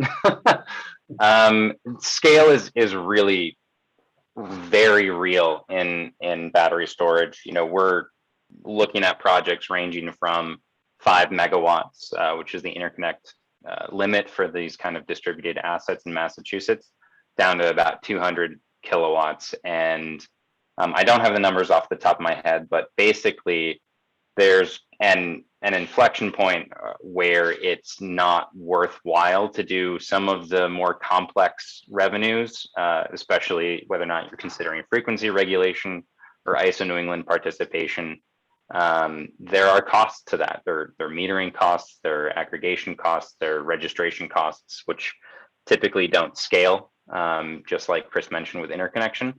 So, about 1 megawatt is where we're seeing for real value to start to occur, unless you're behind the meter, where you have access to connected solutions and you have access to ICAP and demand charge management revenues.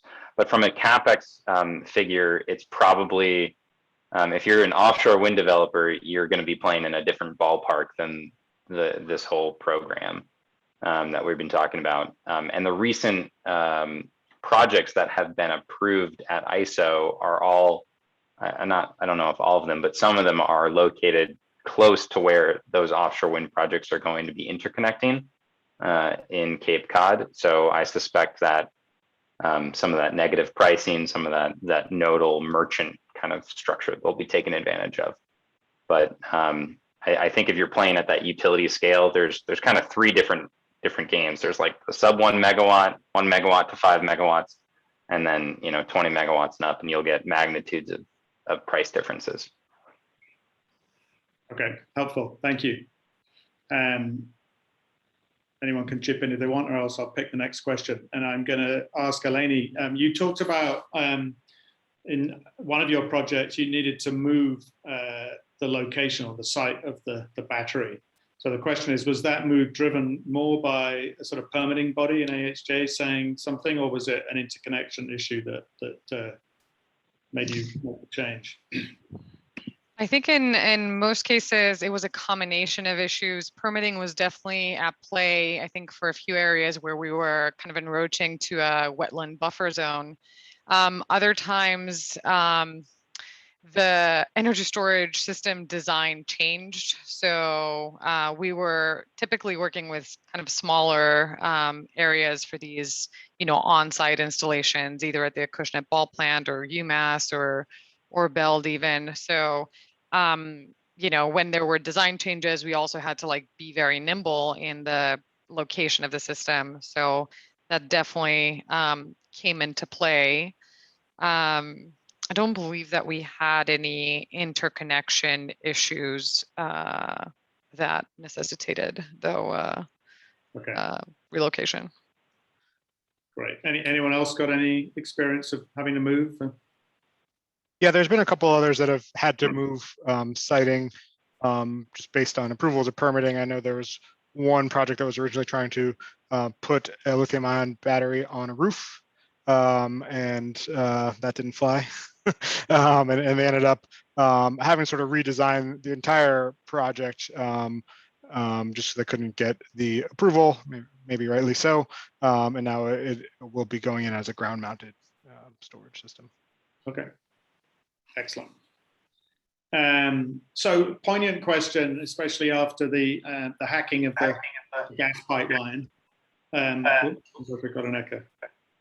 Could any of you want to talk about the IT security design? You're sharing a lot of data. You've got control systems in play. How have you secured these systems to avoid the hack that happened to the pipeline? I think, this really shows the difference between centralized resources and distributed resources. Certainly a hacker could take out Sunrun's systems, or they could take out Enel's or Borrego's, but they would have difficulty taking out all three. And our systems do not directly interface with the utilities in a way that would create a vulnerability. And that's a key difference between having these systems competitively owned and owned by the utility.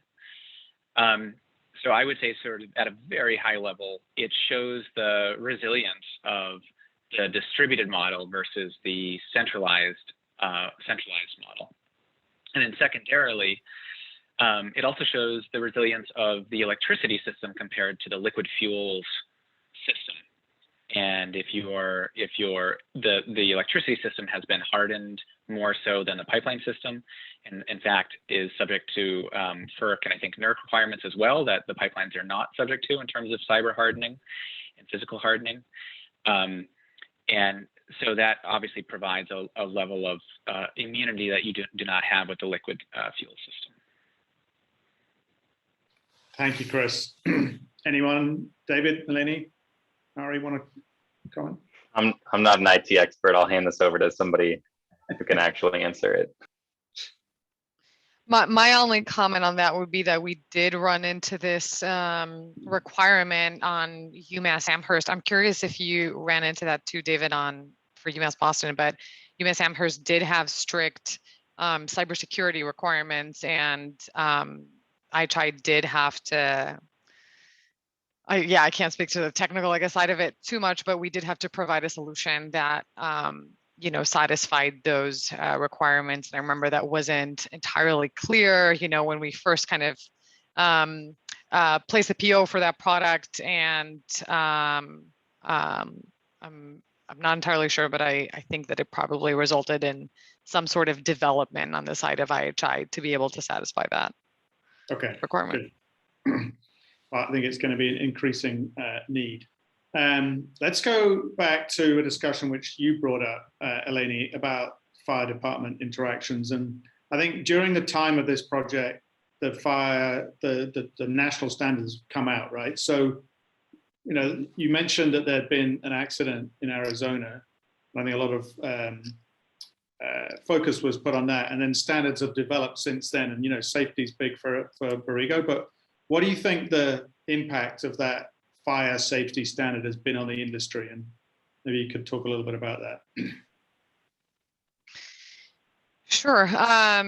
I think not just for Borrego, but for everyone after the incident in Arizona, which actually involved a battery vendor that we were working at the time, and we had projects coming down the pipeline in a few months. I think, you know, after going through the preliminary hazard analysis and kind of working to create that safety standard, we did see delays at that time of deliveries of energy storage systems, just because it was, you know, the market was going through basically this change. What are the requirements that are needed so we can avoid this type of incident in the future? The deliberation actually in the report coming out of that incident took a few months as expected. And I think we did review that at some point last year.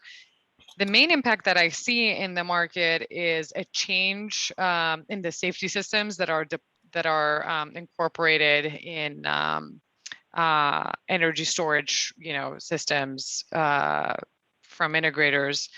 Now, most of the systems that you'll see will include off-gas detection and other features that are required in order for these systems to be compliant, you know, to UL or pass a UL 9540A fire test that David mentioned earlier, or even be compliant with UL 9540A, which is another safety listing essentially for the entire system. So I think that has definitely, you know, improved safety on these systems. What I think is still lagging though, and we're seeing as a company, as we're trying to permit projects today, and ironically in some of the same towns that we completed ACES projects, is that the code, especially for Massachusetts, and I'm talking about MA 527 CMR, is not very clear on the responsibilities of the permitting that, you know, the AHJ is under the discretion of the AHJ. So that is causing confusion across different, you know, fire departments in various towns in Massachusetts, and causing delays in fire department permitting, and therefore, you know, deployment of these projects on site. There is a clear need, and Borrego is involved in providing more training to fire departments around the safety systems that are present in products that we're seeing and we're using today. And I've personally been involved in emergency response trainings with fire departments on site.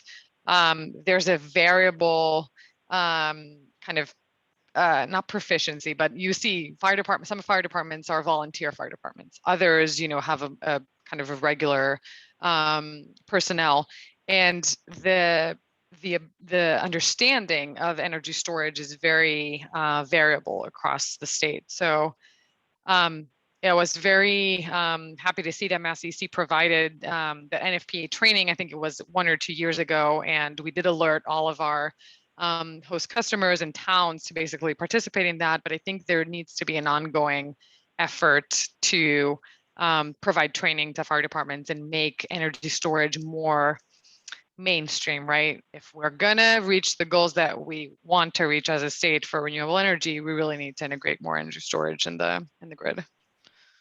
So that's a good answer and a good segue, because we've got 6 minutes left of this panel. And what I wanted to do was ask each of you to spend 1.5 minutes now to explain what you hope for in the future of this market. You've all been pioneers. You've got a head start on the market in Massachusetts and in the Northeast. But what are you looking to see happen in the market to really help grow this market in the next sort of 3 to 5 years? And let's go to David to start that, and we'll go around the table. Sure. So my answer is going to be a bit of a paradox there. I think that in the next kind of 5 years, in order to accelerate the market, we need two things which are a contradiction to each other. Number one is we need simplification of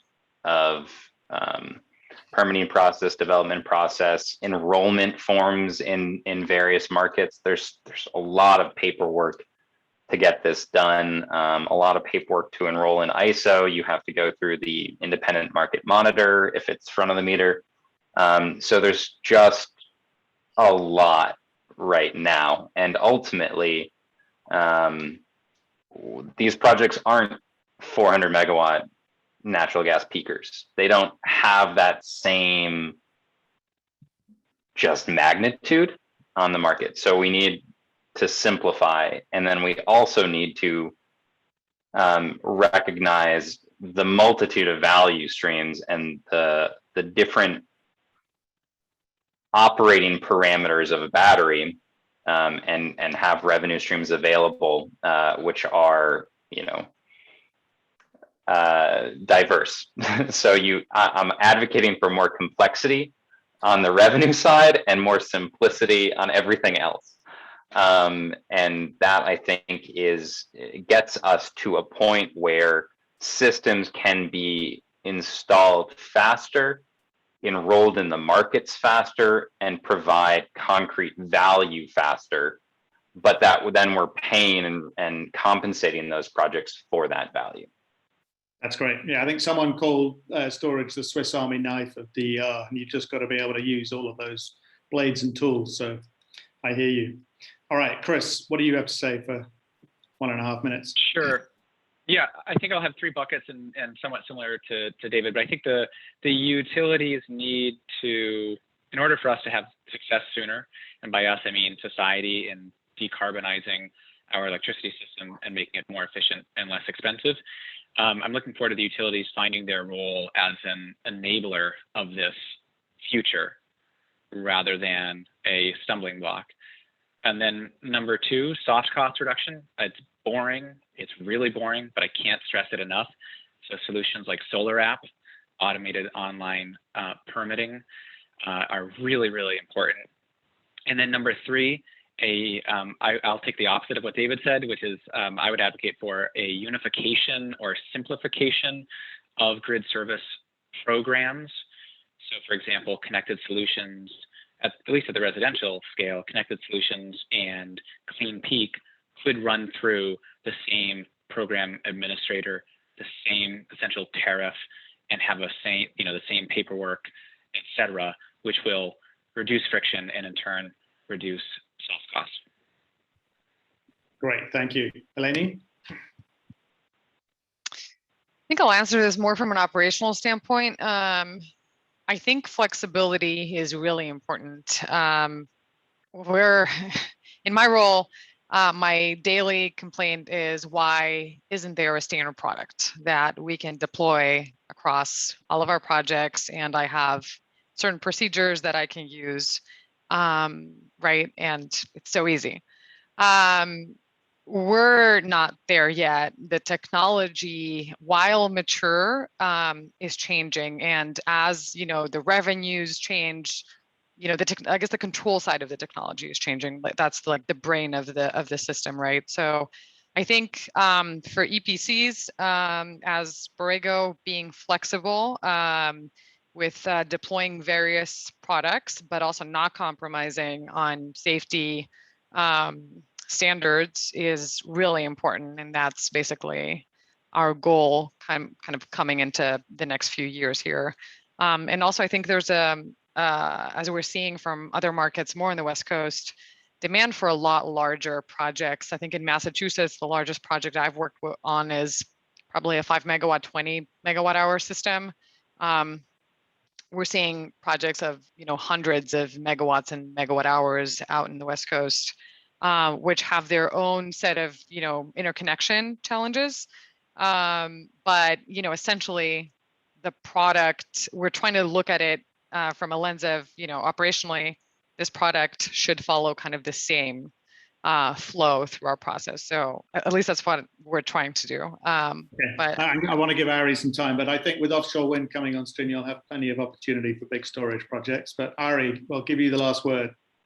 Yeah, I guess real quick, we're looking at this twofold in terms of our work on the ACES program here. One is what can we learn from the similar experiences of all of the grantees, and we're publishing that in our reports in terms of financing challenges, permitting, siting, and I think that's a continued focus as we continue to do these reports, looking at it from that perspective. Where can we pull, and what's been successful, and where the challenges have been.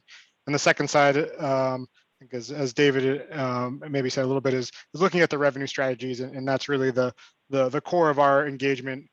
Probably from here on in the program is looking at what are the most valuable revenue strategies.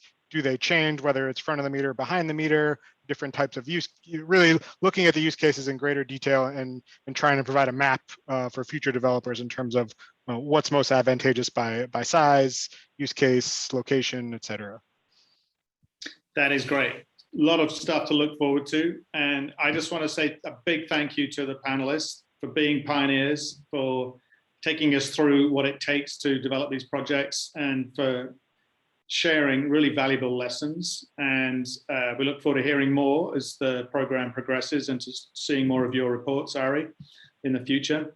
But thank you all for being very generous and sharing your experiences and helping others behind you. And we look forward to the market growing. Please, so this is the end of the first session. We now have a break of 15 minutes, maybe 14 now. The next panel is all about the future of energy storage in the Northeast, with my colleague Jeremy McDermott moderating, and a great panel of leaders, as you can see up on the screen, with Jason Bowen from the ESA, Jamil from EER, Steve Thrall from Alexis, and Matt Vestal from First Light Power. So enjoy the break, have a stretch, think of it as a 7th inning, and we will look forward to seeing you back in 14 minutes. Thanks again, and see you in 15 minutes. Bye.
All right, everyone, welcome back. And thank you for joining us for the second part of our program today, where we look at the lessons learned from the ACES projects and how they can be used to help grow the storage markets in Massachusetts and beyond.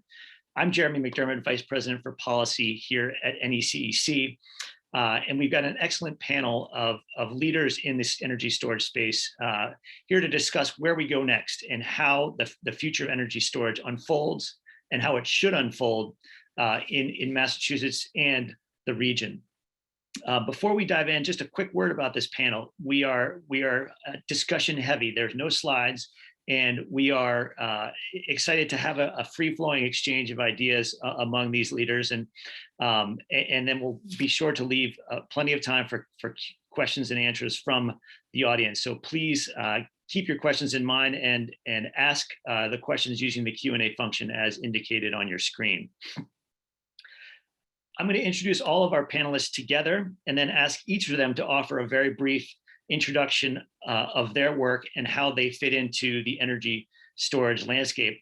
And then we will start the questions flowing and get going. So without further ado, we have Jason Berwin, the CEO for the U.S. Energy Storage Association, Jamil Farbs, Principal at Evolved Energy Research, Steve Thrall, who's the Director of Development at Alexis Energy, and Matt Vestal, Head of Strategy at First Light Power.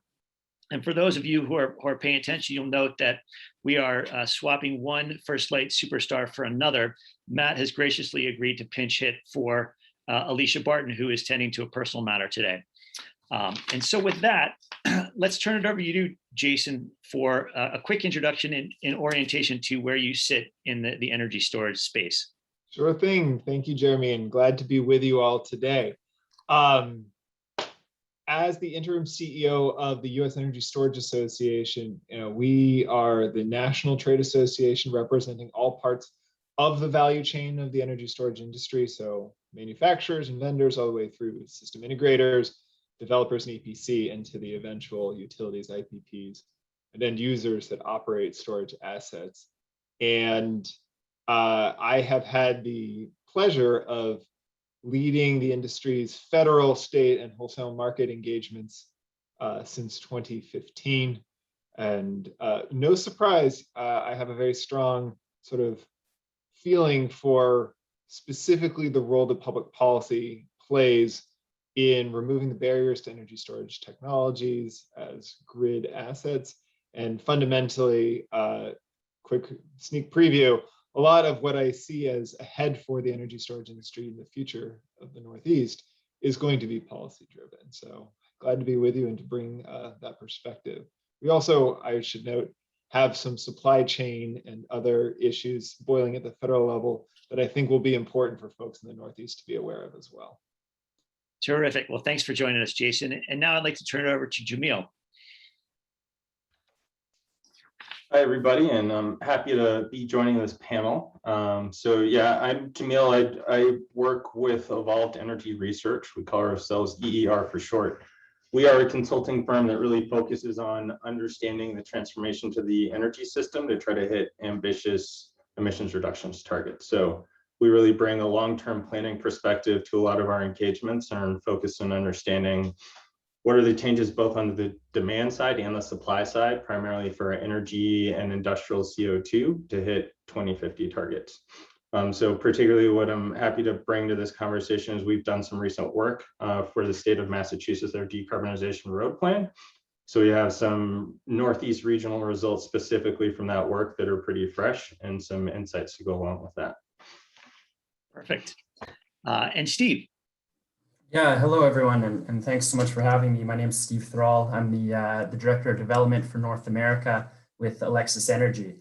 Many of you likely haven't heard of Alexis Energy, and that's probably because we're an Australian-based renewable energy and technology company, and we've really been focused on developing technology that radically increases the amount of solar and storage that can be interconnected on our distribution networks. And so, we've done that through our technology that we call Alexis, and have been successful in doing that. So we're have our main operations in Australia, but now offices in throughout Europe and Asia, and I manage our North America division, and we're kind of quickly commercializing throughout the world and applying our technology and finding innovative ways to maximize the value of solar and storage projects. So yeah, really excited to be a part of the panel and share some of our experience internationally and how that's how I'm seeing that apply to the North American market and more specifically the Northeast. Great, and I think that'll be helpful for you to bring us back and look more broadly across the globe. And now let's turn it over to Matt Vestal. Great, thanks, Jeremy. Pleased to be here today and to be replacing Alicia Barton on the panel as well and representing First Light Power. So again, my name is Matt Vestal. I'm head of corporate strategy at First Light. And First Light Power, for those who may not be as familiar, is the largest clean energy provider in New England, with about 1,400 megawatts of capacity in our portfolio. The largest asset that we own and operate is Northfield Mountain, about a 1,200 megawatt pump storage facility in Western Mass, making that the largest energy storage facility in New England. So we've known energy storage for a long time, albeit in a slightly different form than what the majority of today's conversation has been about. But equally as pivotal, I would say, of a technology to advancing our decarbonization goals. Really looking to some of those existing assets coupled with the new technologies that are coming to market and the great programs that are helping push us along that direction. So again, happy to be here today. Great, and it's great to have you, Matt. I want to start with you, Matt, and we'll go back up the line. And the framing question I want to start with is, what are the two most important things that will dictate the future of energy storage in the Northeast in the next sort of 5 years? Sure. Yeah, I mean, I think that the challenges that a lot of that's been the focus of much of the discussion this morning are real, whether they be interconnection or supply chain constraints, what have you. But I think that as demonstrated by the most recent forward capacity auction in the ISO, battery storage has really reached a turning point. I think about 600 megawatts of those 800 megawatts in the most recent auction as far as new capacity is concerned, being of battery storage technology. So I think that those hurdles remain significant, of course. So the challenges that the ISO and the utilities are facing in integrating not just battery storage, but really a whole really enormous and diverse fleet of distributed resources of smaller scale renewable resources is a challenge facing not only the Northeast. So I want to make sure that our conversation today really broadens and gives folks a sense of what's happening around the country as well. And I think Steve's going to probably provide us some global perspective as well. But these challenges are not bespoke to New England, but they do happen to be more real and more pressing in those areas that have more aggressive decarbonization targets. So that's kind of the effects that we're feeling. So again, I think overcoming those challenges would be item one. But I also think that really our ability as more on the demand side, I think to think more innovatively about how we are purchasing renewable energy and how we're thinking about the demand for energy storage in particular is really going to drive the needle in a big way, not only for bringing storage to the system, but for doing it in a way that is, I think, most efficient and kind of fully, utilizing the benefits that these technologies offer. So I can speak to it in a little bit more detail, maybe later in the panel, but I think some of the the precedent that some of the large corporate buyers are setting across the country with moving away from simple REC compliance and moving towards firm clean energy and 24/7 clean energy really, I think, hits the nail on the head with making sure that we're delivering projects as a power sector that really match the demand of individual customers. And inherently, if you try to do that in the most cost-effective way possible, battery storage is going to be front and center as a key technology to help deliver that value. So again, I think that's a really exciting kind of evolution that we're starting to see, but it's really kind of right at the top of the first inning still, right, as far as kind of the evolution of those products continues. Great. So logistical challenges around sort of deployment, the on the ground issues of interconnection, permitting, and the like, but also, how do we evolve policy and incentives and markets, frankly, to go beyond just the plain vanilla sort of 100% to meeting the sort of 24/7 sort of matching that with customer demand. I said it better myself, Jeremy. Yep. So Steve, what are the two things that you see come front and center for the growth of the energy storage market? Yeah, certainly. So I'll kind of start by, I'll highlight the two and then I'll dive into them. So I think, it's been brought up by say, every panelist that's spoken, but it's really so important is the policy regulatory side. I think in a lot of ways the technologies exist. It's now kind of having the policy catch up, and I'll dive into that in a sec. The second being really the kind of the infrastructure of the electricity grid and the physics of how our grids operate and the architecture of that. But so I'll start on the policy side. It's there's tremendous value from energy storage, but distributed energy in general that can provide to the grid, and I think that the North America is really starting to see that. I think a little bit behind from the rest of the world in that, but where just the value that distributed energy can provide, both on the customer side, but also then obviously through to the grid and through grid services and some of that. So being able to capture that full value stack, having behind the meter distributed energy resources, being able to participate in those wholesale markets and some of the policy evolution that needs to take place with that and is taking place. There's been some really positive steps. You think for quarter 22, that sort of thing. So all really positive steps, but a lot, a long ways to go still. But I think that's crucial to really unlocking the full capability and value that solar and storage can provide, but certainly specifically to storage. And then the other side of that is the physical infrastructure of the grid.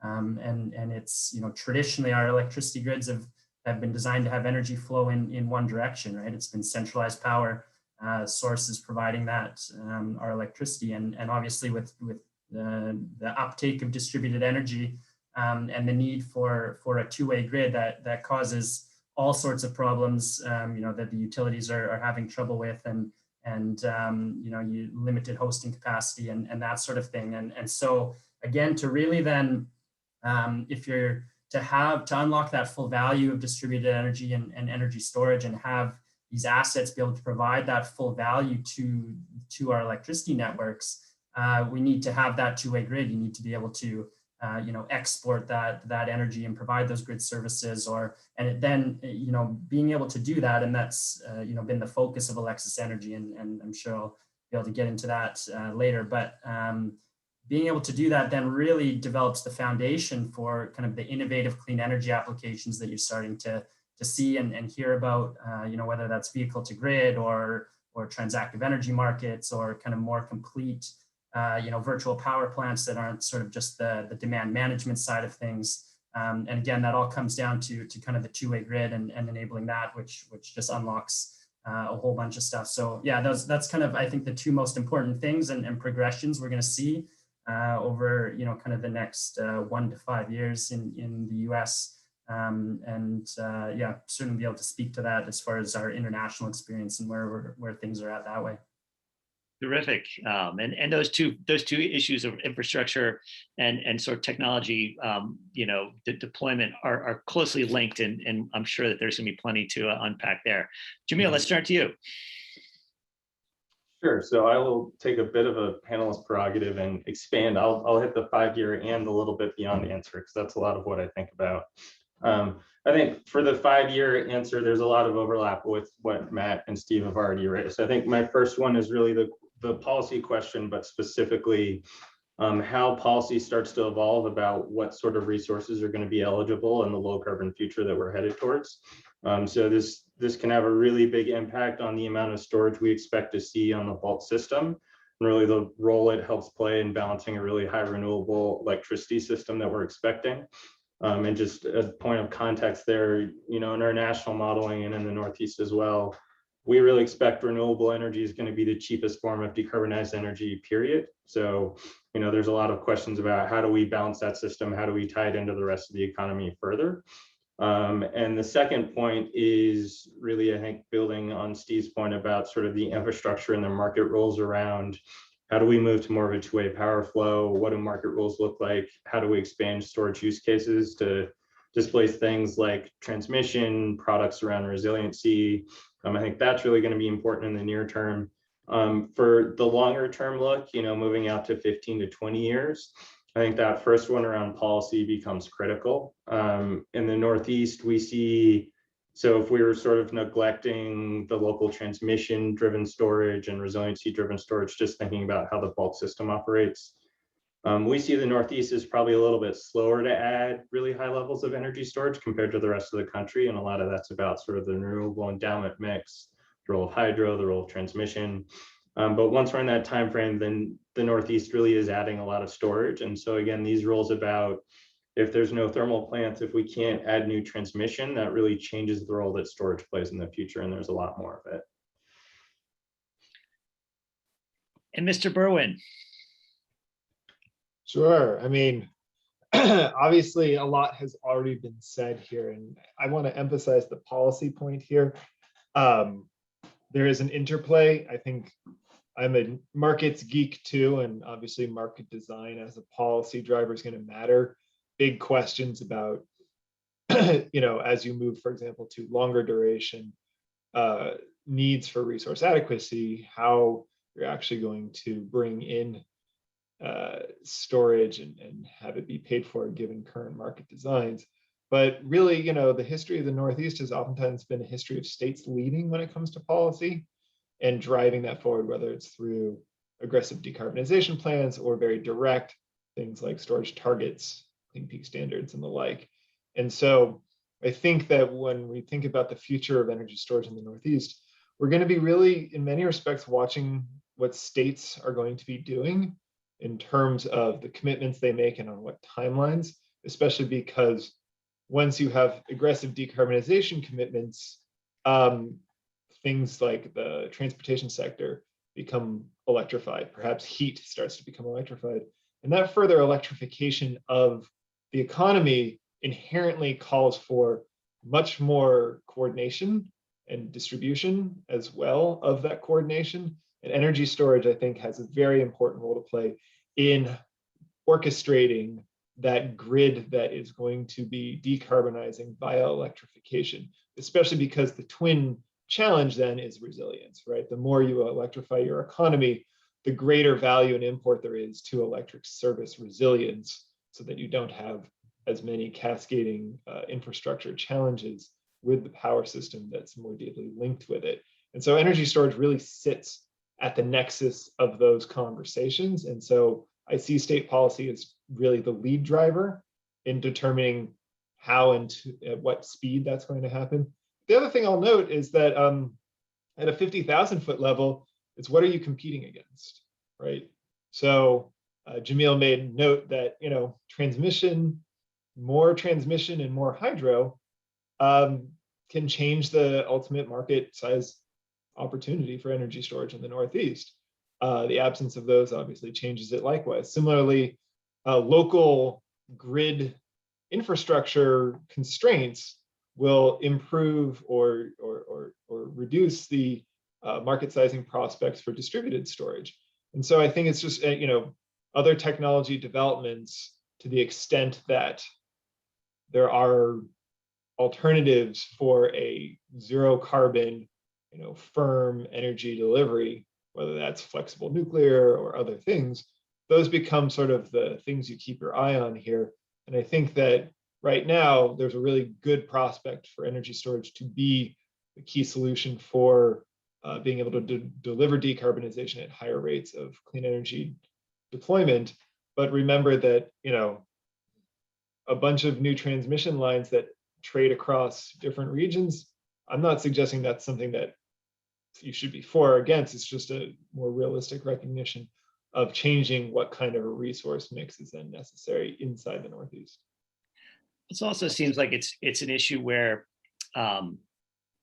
there are a lot of different types of energy storage. There's a lot of different applications, and you talk about competitors, and there are different competitors for different applications. And I want to dig in the policy piece, your first point, Jason, and ask folks, where have you seen states or regions doing a good job? And it could be Australia, Steve, or it could be New York and Matt, and your NYSERDA sort of roots. Jason, you've got a bird's eye view of the entire country. So I think where is it going well, and where are the things that we should be learning? Where are the jurisdictions that we should be learning from? And I guess I also want to remind all of the panelists to feel free to jump in and ask questions, and I will do my best to direct traffic, but I don't want it to be sort of just a hub and spoke kind of conversation. So the less I talk, the better. Sure. Well, where is storage being done well? I mean, from a policy perspective, California has always been a leader in this count. And, I think the things that we've seen in California are, so interestingly, they're a bilaterals market, right, when it comes to capacity. And so, well, that's interesting because now you have an integrated resource planning requirement that exists in California. And that has created a longer term planning sort of approach towards capacity and resource adequacy that I think has been quite useful for energy storage as part of the decarbonization goals of California. I think that obviously competition is important and necessary, and this is not intended to be dispositive for or against capacity market constructs, but that planning function has, for example, demonstrated in California that 10 gigawatts of new energy storage is needed over the next decade, of which 1 gigawatt needs to be longer duration storage. And that just starts giving, I think, a very good sense to developers, grid operators, what they need to be planning for and thinking about. And then, there's a whole orchestration between the PUC and the Cal ISO to try and do all the updating of market designs and market rules to bring in storage. They've been through 4 phases of the energy storage and DER project. They're starting a 5th. They're integrating it into the market or the resource adequacy enhancements, because storage, again, has different characteristics than conventional generation when it comes to RA. And so that's, that kind of systematic, holistic approach, it's a benefit you get when you're a single state market, but it's really necessary here. And I think that in, for example, Northeast, in the ISO New England area, having that kind of systematic approach is not something that we've seen yet. I think we're just beginning to see the beginning of conversations about the resource adequacy construct and what might need to be updated. And again, like the model we generally see is that states kind of lead the way, right, and push things forward inside the ISO. So the California example sort of pushes a longer horizon, a sort of along the lines of what Jamil's talking about, where the market construct in the Northeast may not have the sort of visibility or the incentive for that longer term view. And that's not, again, like that's more thinking about the longer future of energy storage. In the near term, right, storage is now showing that battery units are showing up to compete and win auctions, and that's really a great development to be seeing.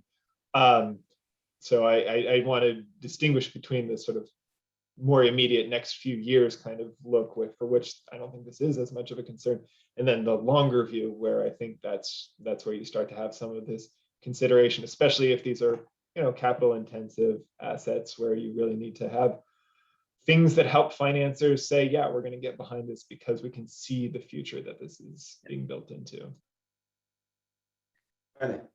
Yeah, just to build on Jason's comments, again, with a little bit more of this long-term view, I would +1, I think California is doing a good job in encouraging all of the actors to take this longer-term view, because I really would argue, and my colleagues would argue too, I think oftentimes when we want to talk about storage for decarbonization, it's influenced a lot by how we think about use cases today.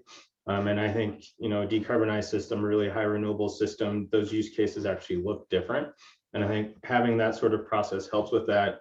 The other jurisdiction I would shout out for state policy again is I think Washington State, is they've been grappling with what is our long-term target and what should be eligible for our compliance policy. they've left that really broad. And we really see, again, building on Jason's point of what is storage competing against, in a 2040 or a 2050 system. Storage is the thing you want for shifting energy in the course of the day, right? We're going to have a ton of solar. Solar is going to be really cheap. Storage is going to help that solar supply clean energy throughout the day. But if we have a lull of wind for several days, right, there's other resources that potentially are going to come in and fill that need. And policies that sort of recognize maybe we shouldn't force one answer, and maybe we should try to see what the answer is, which is how I read what Washington State has been thinking about. Are really helpful for that too. I would just add to that there's all sorts of sort of different energy storage technologies that are starting to evolve, and it's gonna it's gonna take sort of the combined effort of all of them to it's not a zero-sum game as far as long duration or lithium ion or hydro or all of that stuff. And so then when you kind of start to connect that into the policy side of things and break it down even into sort of thinking about utility scale energy storage, and then more on the distribution side, and tying into on kind of the last panel with Sunrun and home batteries and all of that sort of stuff. It all really it starts to then you run into the challenges of again sort of the physical infrastructure of the grid, right, and hosting capacities and obviously market participation and getting the full value out of these assets.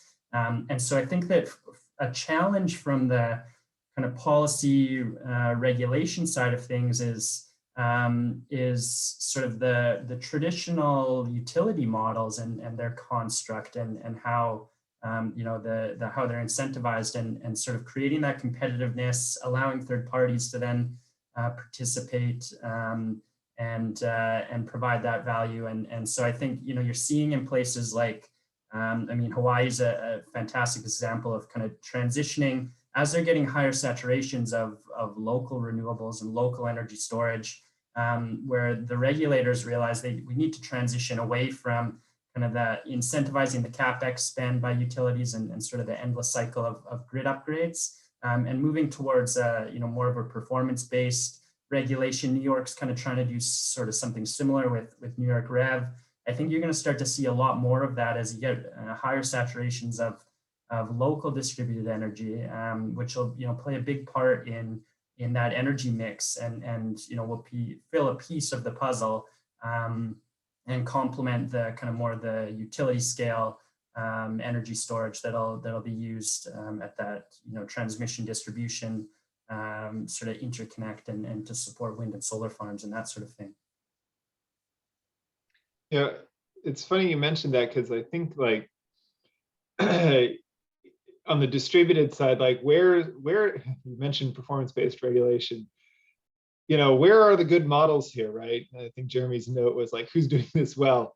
On that PBR front, I know Hawaii's obviously got a starting point here, sort of, but outside of UK's Rio, what can we really point to here that's proven this? There's a lot of discussion of PBR and thoughts about it and papers written, but seeing that put in place from a storage standpoint, the closest we get is either like a non-wires alternatives type of framework and discussion, which New York and to some extent California have moved forward on, or like a value of DER type of approach. Again, something that I think New York has been much more of a leader on than other markets.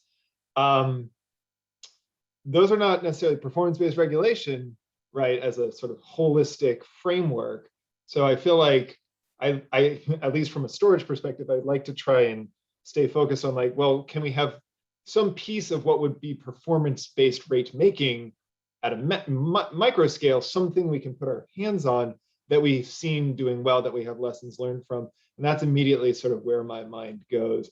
Although I think there's a lot of opinions about whether VDER is being done well or not, and whether non-wires alternatives are being done well or not. So it's hard for me to say that there are examples to say, yes, do it this way, right?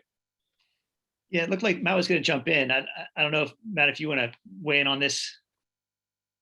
Yeah, I was just going to note, Jeremy, that I think, over time, the regions, the utilities, the states, for the most part, as Jason's correctly noted, that are going to do this well are those that I think, correctly look to incentivize,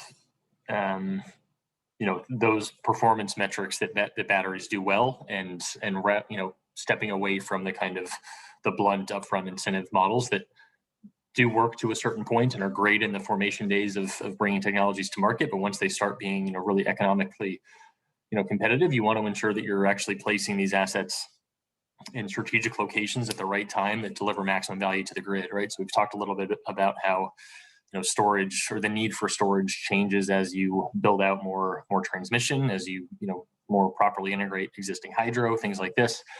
All true, right? I mean, storage is at its core, it is a tool that allows us to avoid massive overbuilds of generation, massive overbuilds of transmission, right? This is meant to be a more cost-effective way to, to strategically place, little batteries across the system, and big batteries in some cases, right, to create the most efficient system possible. And the only way that you're going to get to that kind of end goal is by placing incentive structures that kind of reflect the real market conditions, right, that the assets face on a regular basis. And I think that as we look to, there are a few procurement programs around the country that really directly value, integrated generation plus storage systems, and that's becoming more and more the common model, which is great to see. But I also think, looking to things like, are we properly incentivizing, for example, the retirement of fossil facilities and replacing those, using existing interconnection capacity and existing wires and putting batteries there instead? I don't think so, right? I think that that's something that can be strategically, valued by the right investor, but I don't think that there's, it's not so much on a programmatic scale, I would say. But what the risk you have by not having that at a programmatic scale is really the overbuild, right? And kind of, you see these fossil assets who are slow to retire because the market's not pointing them quite as strongly as it maybe could in that direction, but also really strong, incentives and levers being put in the market to build in new renewable capacity and battery capacity. But what that will result in inevitably, right, is kind of a bulging supply, because of the mismatch of timing of new assets coming on and old assets coming off. So again, I don't think anyone's doing it perfectly, but I think as these markets continue to mature, I'd like to see, the needle really move in that direction of more market-facing compensation that properly values, provides revenue protection, right, to bring these assets to the market and provides that long-term certainty, but also maintains market-facing exposure to ensure that we're building these in the most efficient manner possible. Well, and I think one of the overarching themes, of the grid and infrastructure needs, the policy design needs, is that it is much more dynamic and therefore much more complicated than just building a centralized power plant and turning on the turbine and generating electricity and charging folks a per kilowatt hour fee. And so what I don't have a great feel for or get nervous about is the level of complexity we're asking our regulators, our policymakers to embrace in designing policies and market structures that achieve that goal, Matt. I mean, I think, Jeremy, your note here on complexity is one of the themes, right? And in fact, at our virtual annual conference that ESA held just under a month ago, this really became a keynote topic, because what you really recognize is that there's a level of orchestration that most of these grid future scenarios are contemplating in terms of more distributed resources, more shorter interval interactions across the system, other parts of the economy like transport being electrified and integrated, resources that don't just send energy out, but also send it in, or have time duration limitations, or non-dispatchable, other characteristics. And one of the interesting sort of insights is that energy storage provides you this orchestrating capability, right? Because particularly with batteries, you have bidirectionality, nearly instantaneous response and ramp, precise output, and software that is using that asset to do whatever operations at sort of computer-like fidelity. Storage really has this very important role to play as that asset you use to do a lot of this orchestration. And I think that in some ways, to the extent that the socio-political economic infrastructure of the power system does not adapt, right? Where we don't, for example, regularize dispatchable demand, where we don't have really good distribution system operations to enable aggregations of distributed energy resources, or other pieces of the complexity that require really almost institutional change, storage is going to be there to pick up all that slack, right? That's one of the key things that storage is going to be doing, is it's going to give you all the tolerances in that system that you need in order to do all those things. And you may need more tolerances if you can't get your governance together to actually evolve to that structure, right? Other folks want to weigh in on this topic of sort of complexity and what we're asking our regulators and policymakers to do. And then I also want to turn it to the customer too, and how storage gets sold and into the market. So Jamil, it looks like you're off mute, and I don't want to put you on the spot, but I'm going to put you on the spot. Yeah, I'm happy. I'm not going to push us to the customer conversation quite yet, but I think this theme of complexity, I mean, so speaking a little bit from personal experience, I was at PG&E for a little while and working on some of these questions of, what happens for the distribution system of the future? Where does storage fit on this? Where do other DERs, how do they integrate?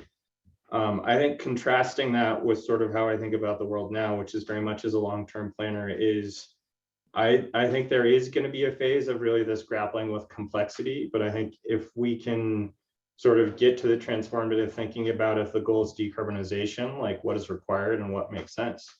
I actually think some of this complexity is going to start to go away. I think a big piece of this is, we're still in a paradigm of how do we make, round pegs go into the square of a system that's designed for spinning mass, et cetera, et cetera.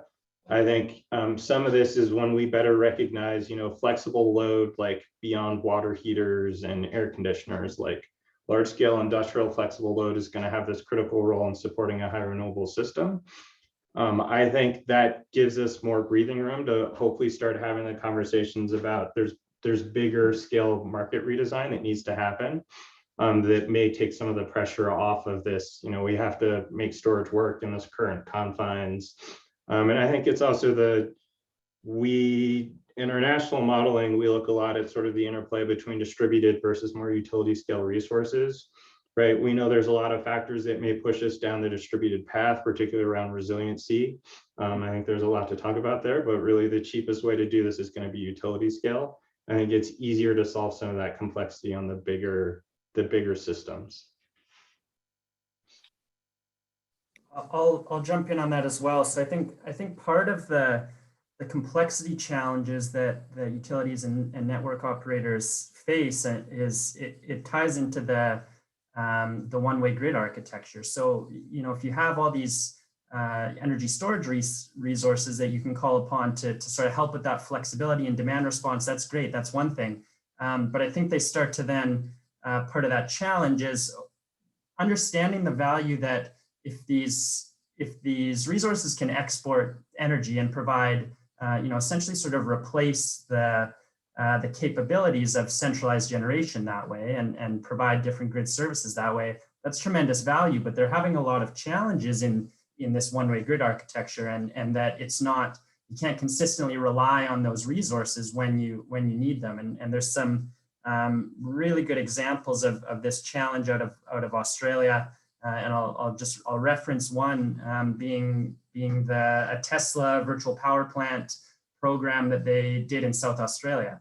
And so, kind of along the lines of what Sunrun's doing, they had, batteries in all sorts of residential homes, creating a virtual power plant and aggregating these assets and being able to export the energy. But the challenge that the grid operators ran into is that when they called on these assets to discharge and provide a grid service to the network, they ran into then the voltage volatility and hosting capacity limitations of the grid, and those resources got curtailed. So, from the network operator standpoint, they went, well, that's not, that doesn't really solve my problem. I need these resources available when I call on them. And so this isn't a very viable solution. And then the customers, they don't meet their, they don't get, there's no revenue then because they're not being able to dispatch that energy. And so I think that one-way grid creates a lot of complexity that in how these resources can participate. And a lot of that gets taken away if you're able to overcome that challenge and rely on these assets when they're called upon. And is that Australia sort of example a case of a growing pain that exposes the sort of deficiencies in infrastructure, or is that, how would you rate the scale of that problem for the Australia example? Well, I mean, it's a problem that occurs as you start to have higher saturations of distributed energy. Distributed energy and exporting that energy at its fundamentally creates the challenges on the hosting capacity and voltage volatility. So it's a problem that is occurring and will continue to occur on every network around the world. And that's part of what our team at Alexis Energy is finding. We're working on projects all around the world, and you don't notice it when solar saturations or distributed energy saturations are lower, because there is some inherent hosting capacity to the grid to handle that reverse power flow. But when you start to have higher saturations, then you really start to run into those challenges, and you're starting to, you're really seeing that in places like Hawaii and California, starting to see it in different pockets, and so yeah, it's a problem that exists everywhere and is certainly a challenge. And we're seeing it here in Massachusetts and Rhode Island when distributed solar. Jason, looked like you were going to weigh in, and then I was just going to say, yeah, no, I love bringing up South Australia, honorary South Australian from the other side of my family, and just it's also important to bear in mind that South Australia is like 1/3 of its rooftops are solar, which is bonkers in terms of penetration level. An enormous amount, and it has one transmission trunk connecting it to the rest of the country. So it's kind of like it's close to an island in some respects, and they have to figure this out. I'm glad Steve mentioned Hawaii too. Hawaii has to figure this out, right? Like, if you want to start seeing the postcards from the future when it comes to how distribution systems are really going to evolve to take advantage of distributed energy resources, it's the island type of grids that are really they have no choice. They have to figure this out, right? So looking to South Australia and Hawaii is a good signal for this community. I think the other piece is to grow that comfort level with the concept, and I think customers can be leading the front. And Matt mentioned at the beginning of the session this idea of sort of pushing it beyond 100% renewables to matching supply, clean supply with load. And Matt, I want to push that a little bit and understand sort of how you see that factoring into market comfort, consumer comfort, and ultimately how do we translate that sort of anecdotal sort of Google style contracting to a public policy process? Yeah, I mean, I think that there's one kind of extreme example of, I think, the downside of kind of a pure REC compliance market, and we see that when you have entities in the Northeast purchasing RECs from a wind farm in South Dakota or something like that, and this kind of fulfills their clean energy mandate, if you will, but really fails to really drive the needle in terms of local decarbonization. And so, the example that I referenced at the top of the call here was Google has, I think, been the primary driver behind this commitment to 24/7 clean energy, and they did announce that their data centers in Virginia would be powered by, it's about a 500 megawatt portfolio of generation and presumably storage assets that are kind of being aggregated by AES, and that is really the first of its kind, I think, around the world, as far as I know. Maybe one of my panelists can correct me if there's something kind of that's happened in another country that is a step in that direction as well. But I think there is some. I'll say that it makes sense for someone like Google to be the pioneer there for a couple of reasons. One is because of that are aggressive, corporate targets, but also because they have, the large data center need that provides kind of that really strong backbone, right, for demand that you need to deliver, something economical and at scale like this. So the Northeast, doesn't have that kind of data center infrastructure like the Mid-Atlantic and Southeast part of the country does. But I do think there is a market, again, just looking to the Northeast in particular, for something, really kind of an aggregation of customers, like-minded with that kind of desire for really what I would call, pure, decarbonization plans, again, that extend beyond REC compliance. So there's a lot of challenges for that, certainly, and kind of how do you integrate a procurement model like that with the existing, wholesale market. But I do think that at its core, that is a huge step in the right direction with, again, I don't mean to beat a dead horse here with every minute that I have on the clock, but I think the real value from that type of structure is just ensuring that it really forces the issue and saying, okay, are we actually creating generation and storage facilities that are delivering, with the type of flexibility, with the type of kind of response rate, right, that is actually needed by the end users on the grid. So whenever you have to match, demand with supply for a discrete set of facilities, you have to deal with that issue early and often. So I think that that announcement is a huge step in the right direction. Well, it makes it normalized. It makes it real, and to go back to Jason's sort of postcards from the future, and sort of shows that it can be done, or shows that there's aspirations to get it done. Jason. Yeah, no, I mean, I think that this 24/7 carbon-free energy, which is what Google calls it, this is an issue we've been working on actually at the federal level to get the federal government to become a similar type of customer, right, along with Clean Air Task Force, Google, and others. And one of the key things here is that actually in the New England region, you have a state that is trying to lead on this, right? What we're talking about fundamentally is the timing of the delivery of renewable or clean energy now matters just as much as the existence of it, right? When we had very little renewables, RECs really mattered because you didn't have supply. Well, now we're getting enough renewables into the system where maybe each additional REC is fairly marginal if it's, for example, in South Dakota and you're in New England, to actually doing what you're trying to accomplish with that originally. And so we don't have a time-stamped REC framework at this point. It's something that literally is what companies like Google and others are working on in sort of an international consortium to figure out how to create a T-RECs market, which would be the way, absent a carbon price, would be the way you'd have to create compatibility with an ISO New England market construct, right? But Massachusetts, first state in the country to try and put a time of delivery value to clean energy through its Clean Peak standard, right?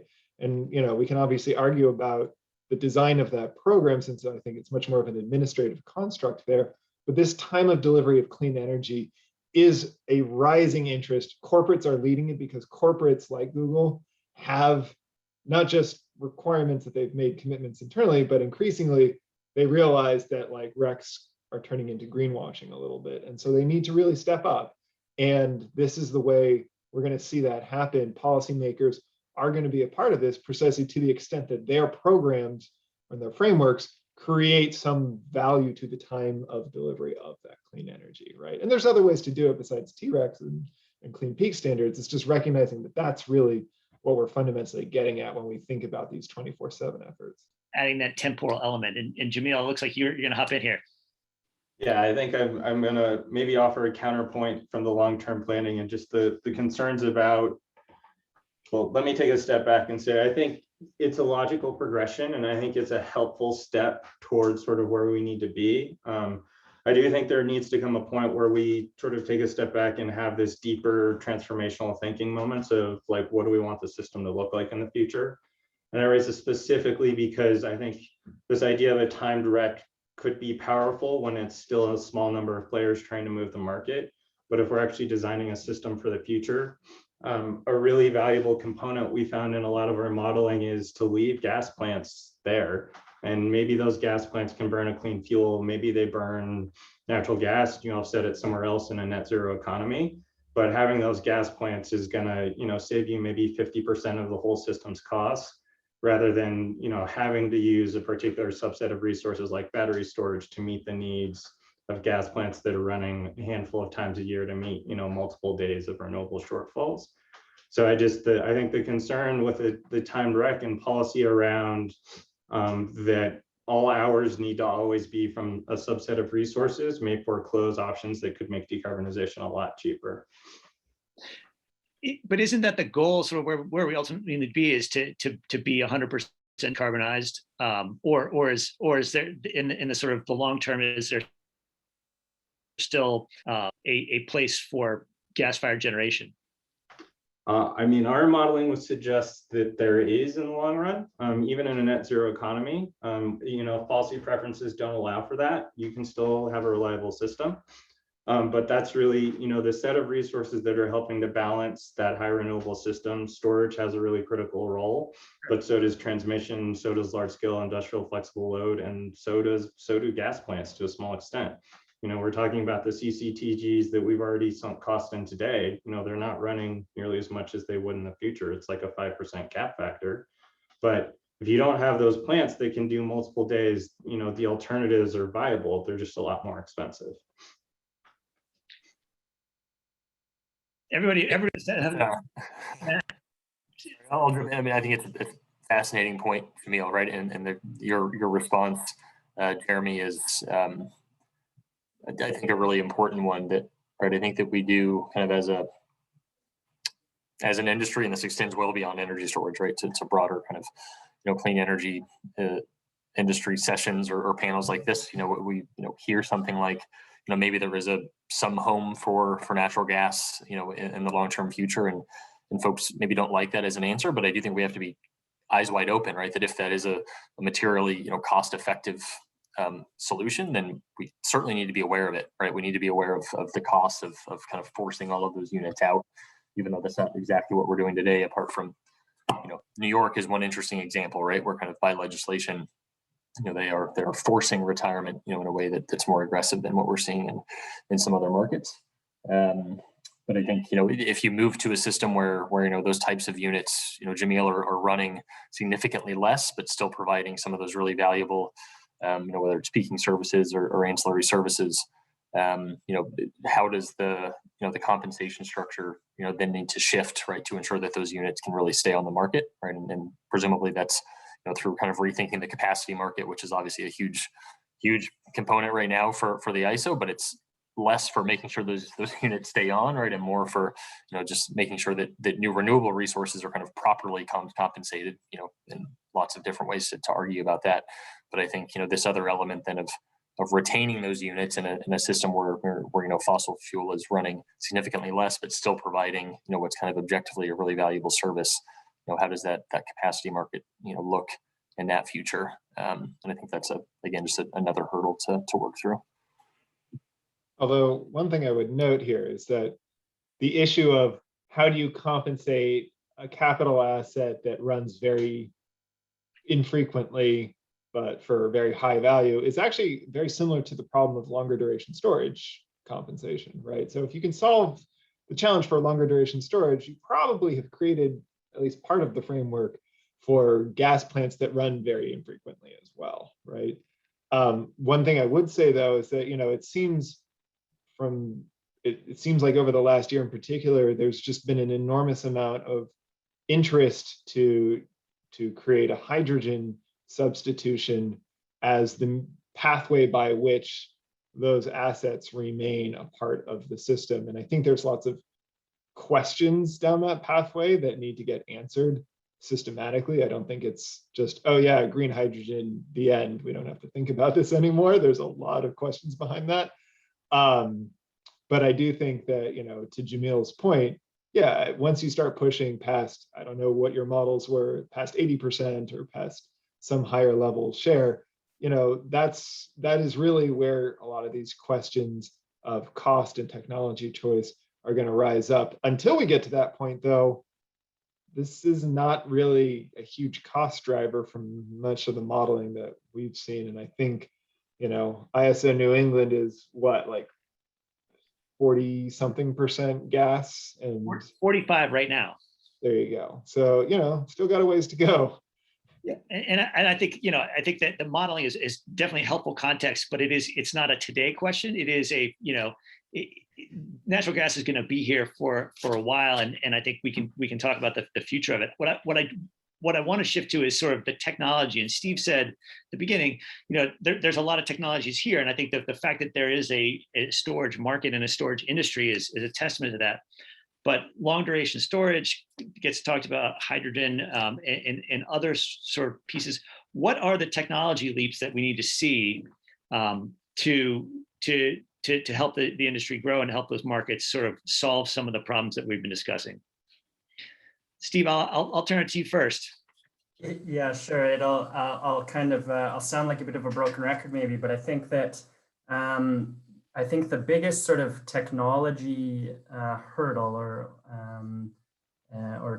technology solution to a major challenge is this one-way grid. I think as you create the two-way grid, it opens up that full value stack of distributed energy, and energy storage plays such a huge role in that. We know that energy storage, whether that's kind of shorter duration lithium ion or longer duration, is going to be is so crucial to the renewable energy transition and helping to and kind of tying into what Jamil's saying, like getting to that sort of 80 or 90% renewables is, there's a lot of models and that are showing it's, that's pretty feasible. We can do that in sort of relatively, short order.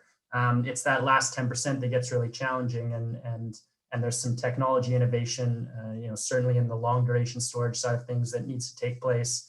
But yeah, from sort of the Alexis Energy standpoint and our focus, being on that distribution grid and we creating that two-way grid, then really just opens up a whole new asset class that's able to then help contribute to balancing the larger grid and providing that kind of holistic societal value as we transition to clean energy, and really just sort of changes it's a real paradigm shift that way of how you can utilize solar and storage or standalone storage for that matter to really help balance the grid and enable that clean energy transition.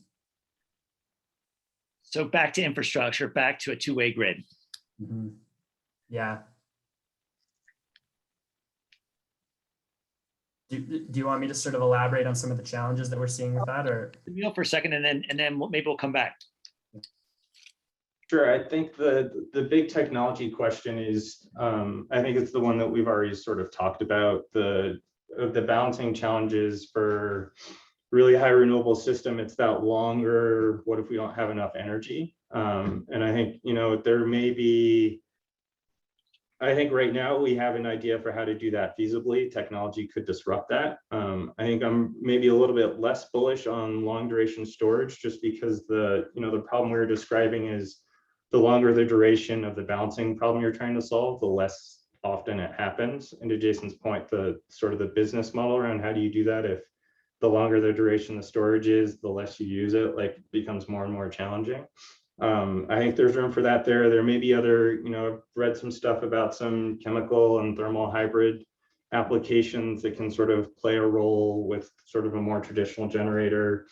I think I'm a little bit less concerned about the role that hydrogen could play. I feel like that technology is better baked than some of the other things when we talk about economy-wide decarbonization that right now we think may have a critical role, particularly around fuels. That's the stuff that's seen less commercialization and less demonstration. But that's my take.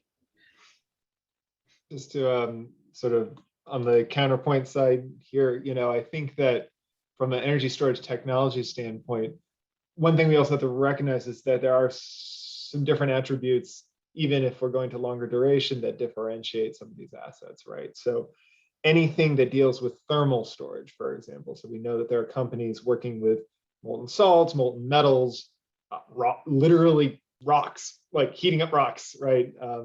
There are ways in which you can store thermal masses, and especially when you think about northern climates and the impact of things like electrifying heat, like thermal storage actually has a very interesting potential role to play, both in longer durations and in this very hard to decarbonize. I'm talking about like building heating loads, not industrial processes. Thermal applications.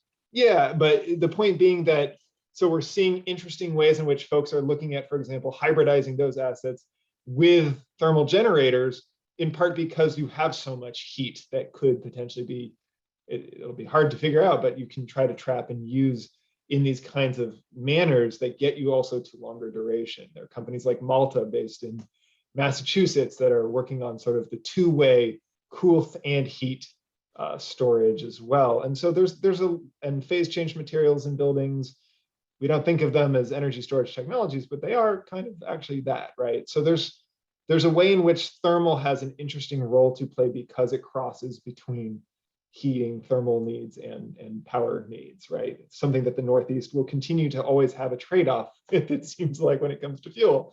Outside of that, you know, over in Vermont, you've got liquid air energy storage under development in the US.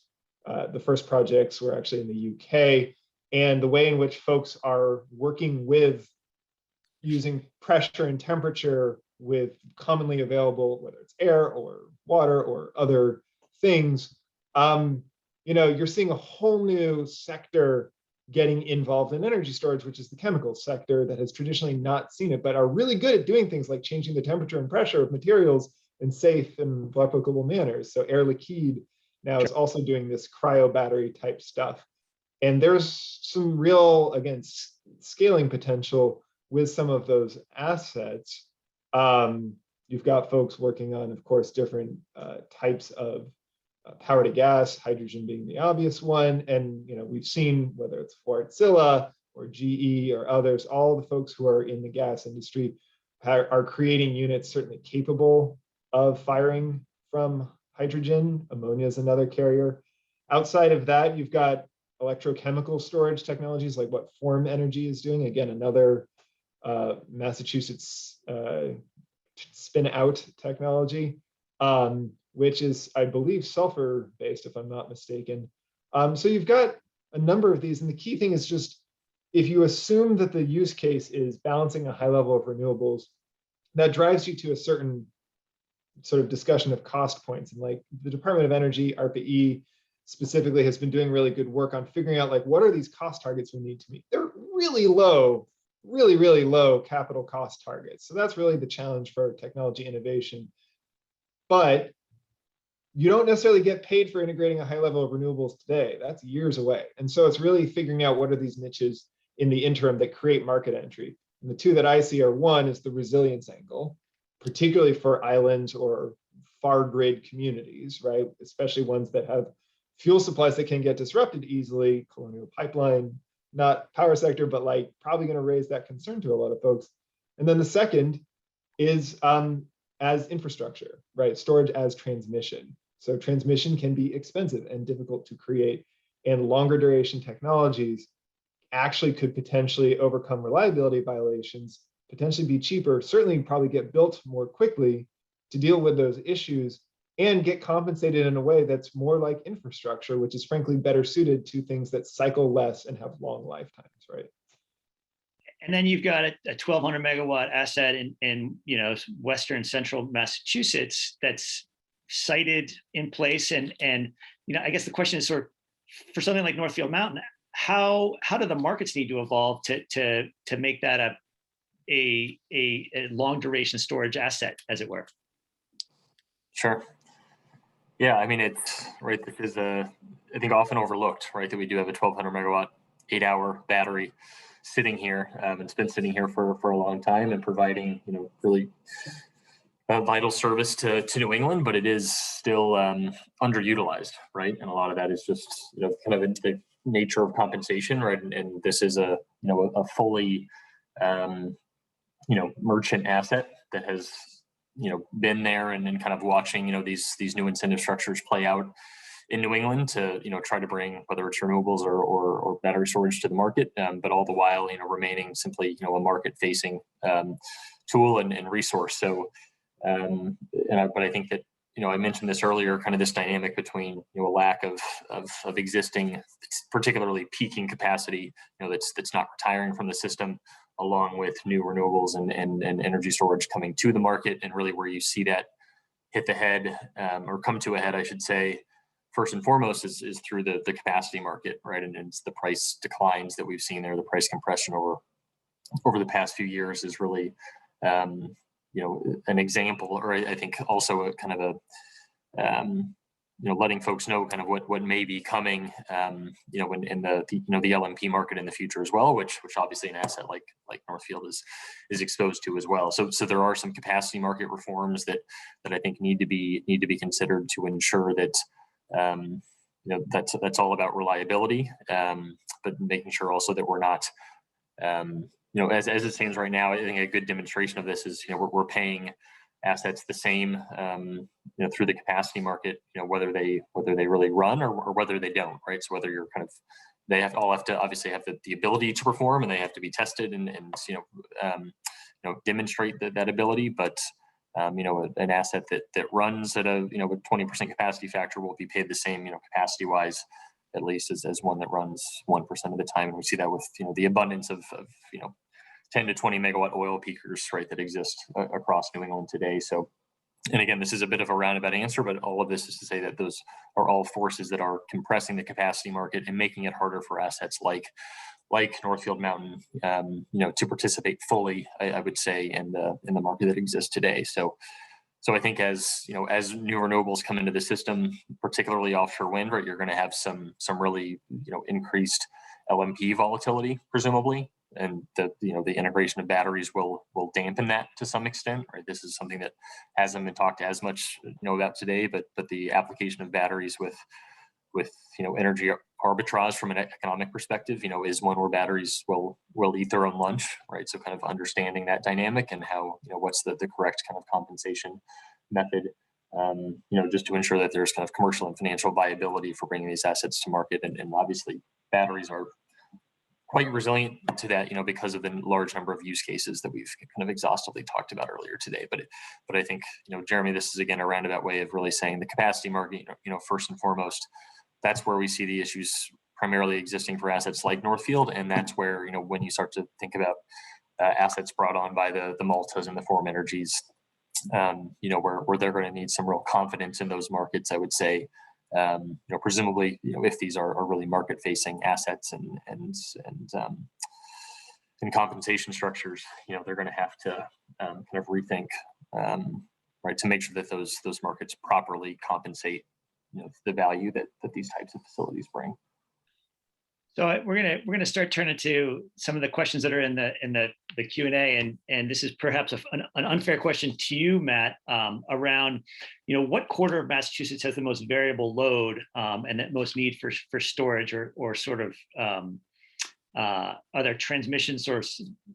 Are there transmission assets that connect to Northfield that could help sort of alleviate or sort of provide grid services to that variable load?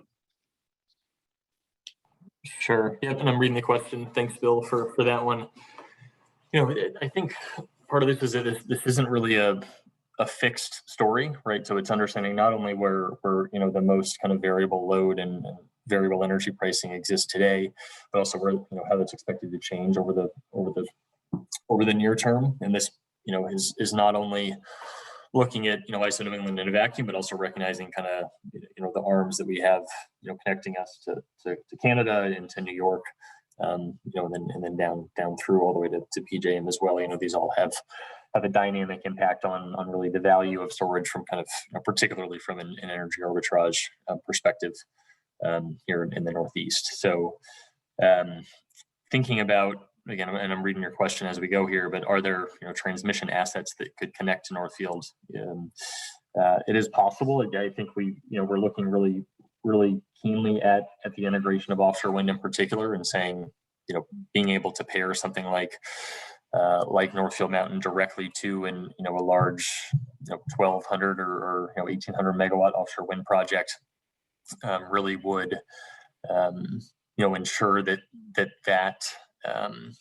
energy being created offshore is being utilized in the most effective way possible within our system. But really, and this goes back to a problem I mentioned earlier, one issue we have or that I think exists for that solution set is that there's really a pretty strong lack of incentive, right, for offshore wind generators to consider that type of solution because of the fairly blunt PBA instrument that exists for New England EDCs to procure offshore wind.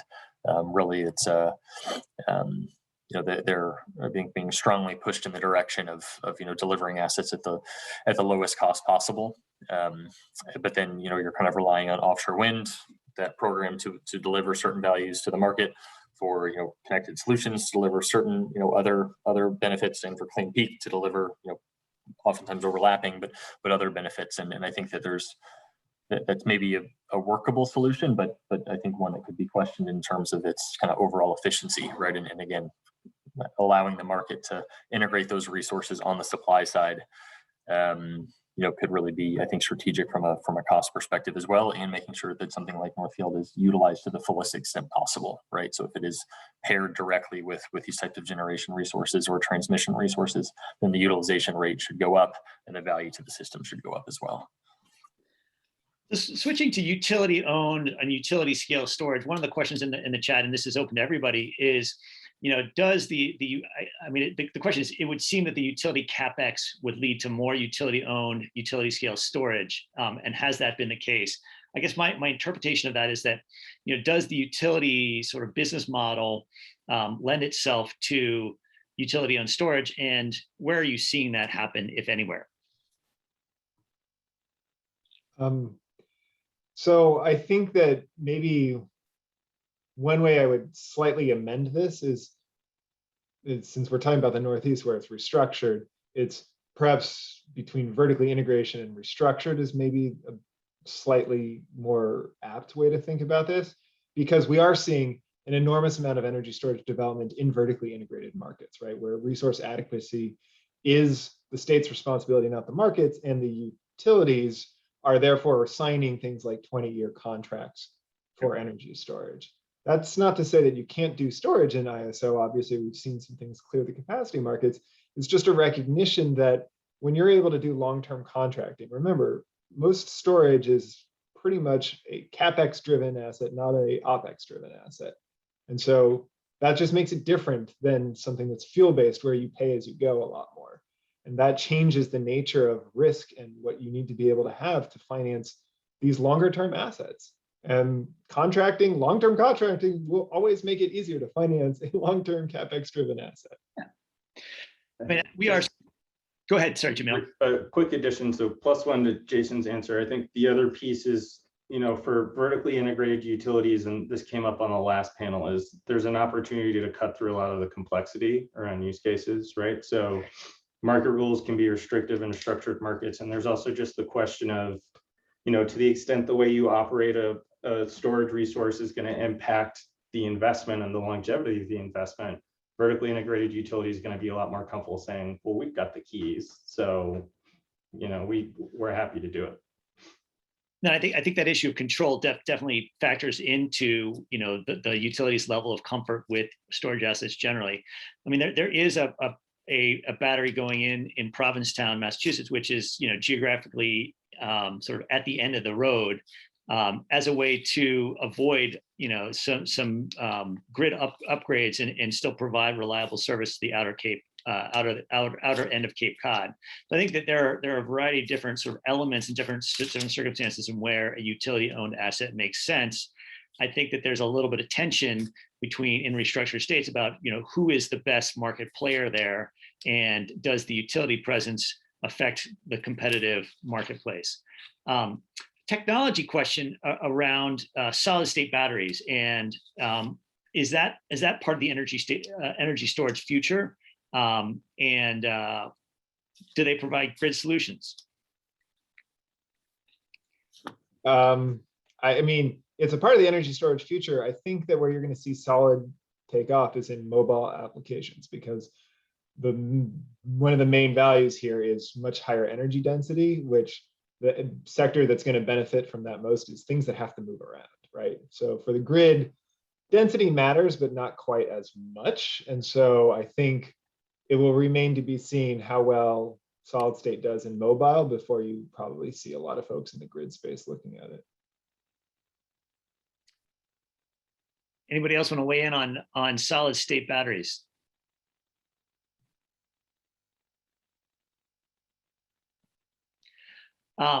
Specific question around regional network load costs getting assessed, you know, for New England customers for energy storage projects, and they're seeing customer concern about these costs affecting the economics of a project.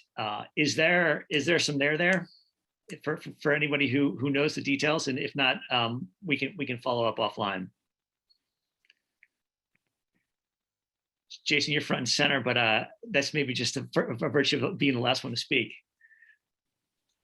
Yeah, I hate to profess that I'm just not close enough to RNL and ISO New England to be able to give you a good. There's no obligation for you to know all the details of every market. You're off the hook for sure. I did want to talk about sort of the measurement of costs and benefits, and you know, are you guys seeing sort of a good way for policymakers, regulators to weigh sort of the holistic sort of costs and benefits of energy storage? One of the things that we're seeing is sort of this concept of a technical service resource manual, where you're looking at all DERs on a sort of common plane. And are you seeing models where that has been working in a fair sort of assessment across the board? Sort of a little bit of a nuts and bolts question, or ways to sort of value storage assets in a regulatory context. I think one thing that you're really seeing evolve the models are, you know, developing. I don't think there's an answer to it yet, but you're really starting to see, you know, we're constantly now sort of bombarded with the stories of challenges on the grid and resiliency, right? So whether it's wildfires in California or you know, the freeze in Texas or hurricanes on the East Coast. And so then I think the sort of part of the value of energy storage connected on the distribution grid then it really starts to play into that value of resiliency, and you know, that then sort of evolves into you know, the corporates looking at that and trying to, you know, put a dollar value to that, and yeah, I think that's, you know, it's not quite there yet, and I think it's a challenge to sort of put an economic dollar figure on that for a lot of organizations considering it, but there's also you know, an awareness and a growing awareness that the resiliency is huge, and there's significant costs associated with, you know, business disruptions and all of that sort of thing, that energy storage and just renewables in general can connected to the distribution grid can really help to address. So I think that's an area that we're really going to see some sort of evolution in the near future. Yeah, I think I would just agree that that's maybe one of the real shortcomings of current energy storage valuation, right, is on the resiliency front, but incredibly difficult to value, right? And so probably the great frontier for kind of expansion for regulators going forward.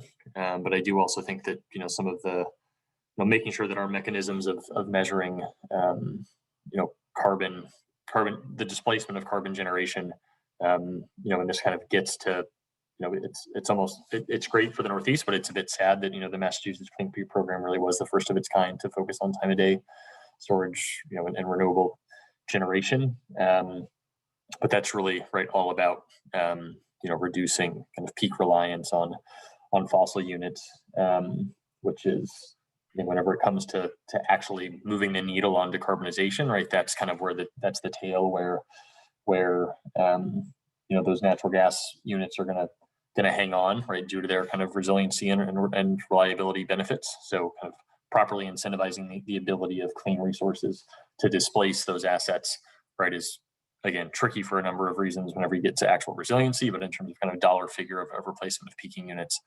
you know, that needs to be kind of, I think, built out and you know, across several markets in a more robust way as well.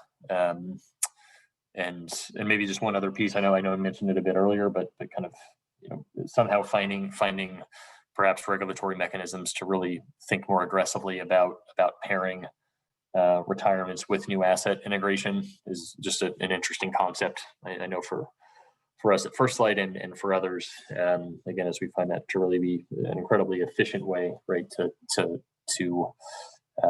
kind of change the you're kind of changing the wardrobe, right, of the power sector, right, just kind of going behind the curtain and popping out as something that really is more next generation. And we see that as being a highly efficient way, given some of the interconnection challenges that we see across the market. So I think building out specific ways to really incentivize that type of behavior. And again, because the current market kind of fails to, in my view, at least properly incentivize the retirement maybe as fully as it could. Having a bespoke target on those types of opportunities could be really valuable as well. Yeah, I'll just add, I mean, first of all, orderly retirement, obviously, really critical here. It's hard to value things when you just got massive excess capacity. There's not really a lot of value to more capacity then. But the second issue on resilience, I think also one thing that is hard to remember is that resilience, first of all, people know the value of resilience when they need it.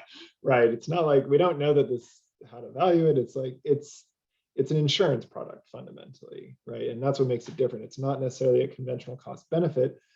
It's a risk management. And we have examples of insurance products in not just other parts of the economy, but also in the power sector. A capacity market is an insurance product, albeit one that you are required to buy and it's centrally bought for you, right?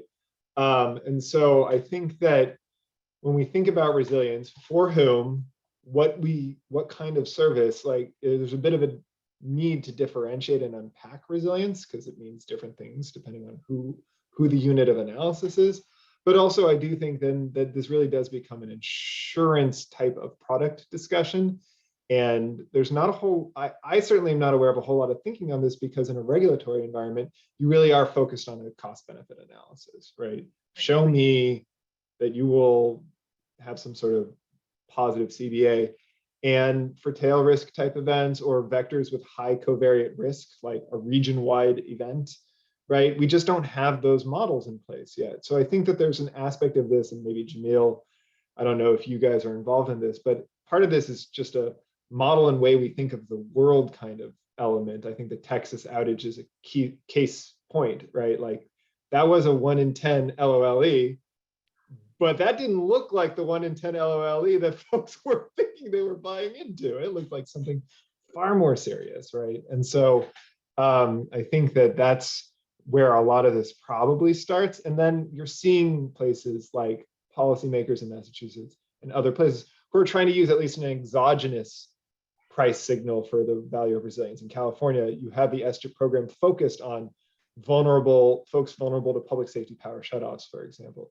So that's a targeting and administrative construct, but governments back up flood insurance. There are other ways in which this is not totally unique to the power sector. I get frustrated that we get kind of into this resilience, my head explode, we can't do anything. Like there are pathways forward, we just need to start taking those paths.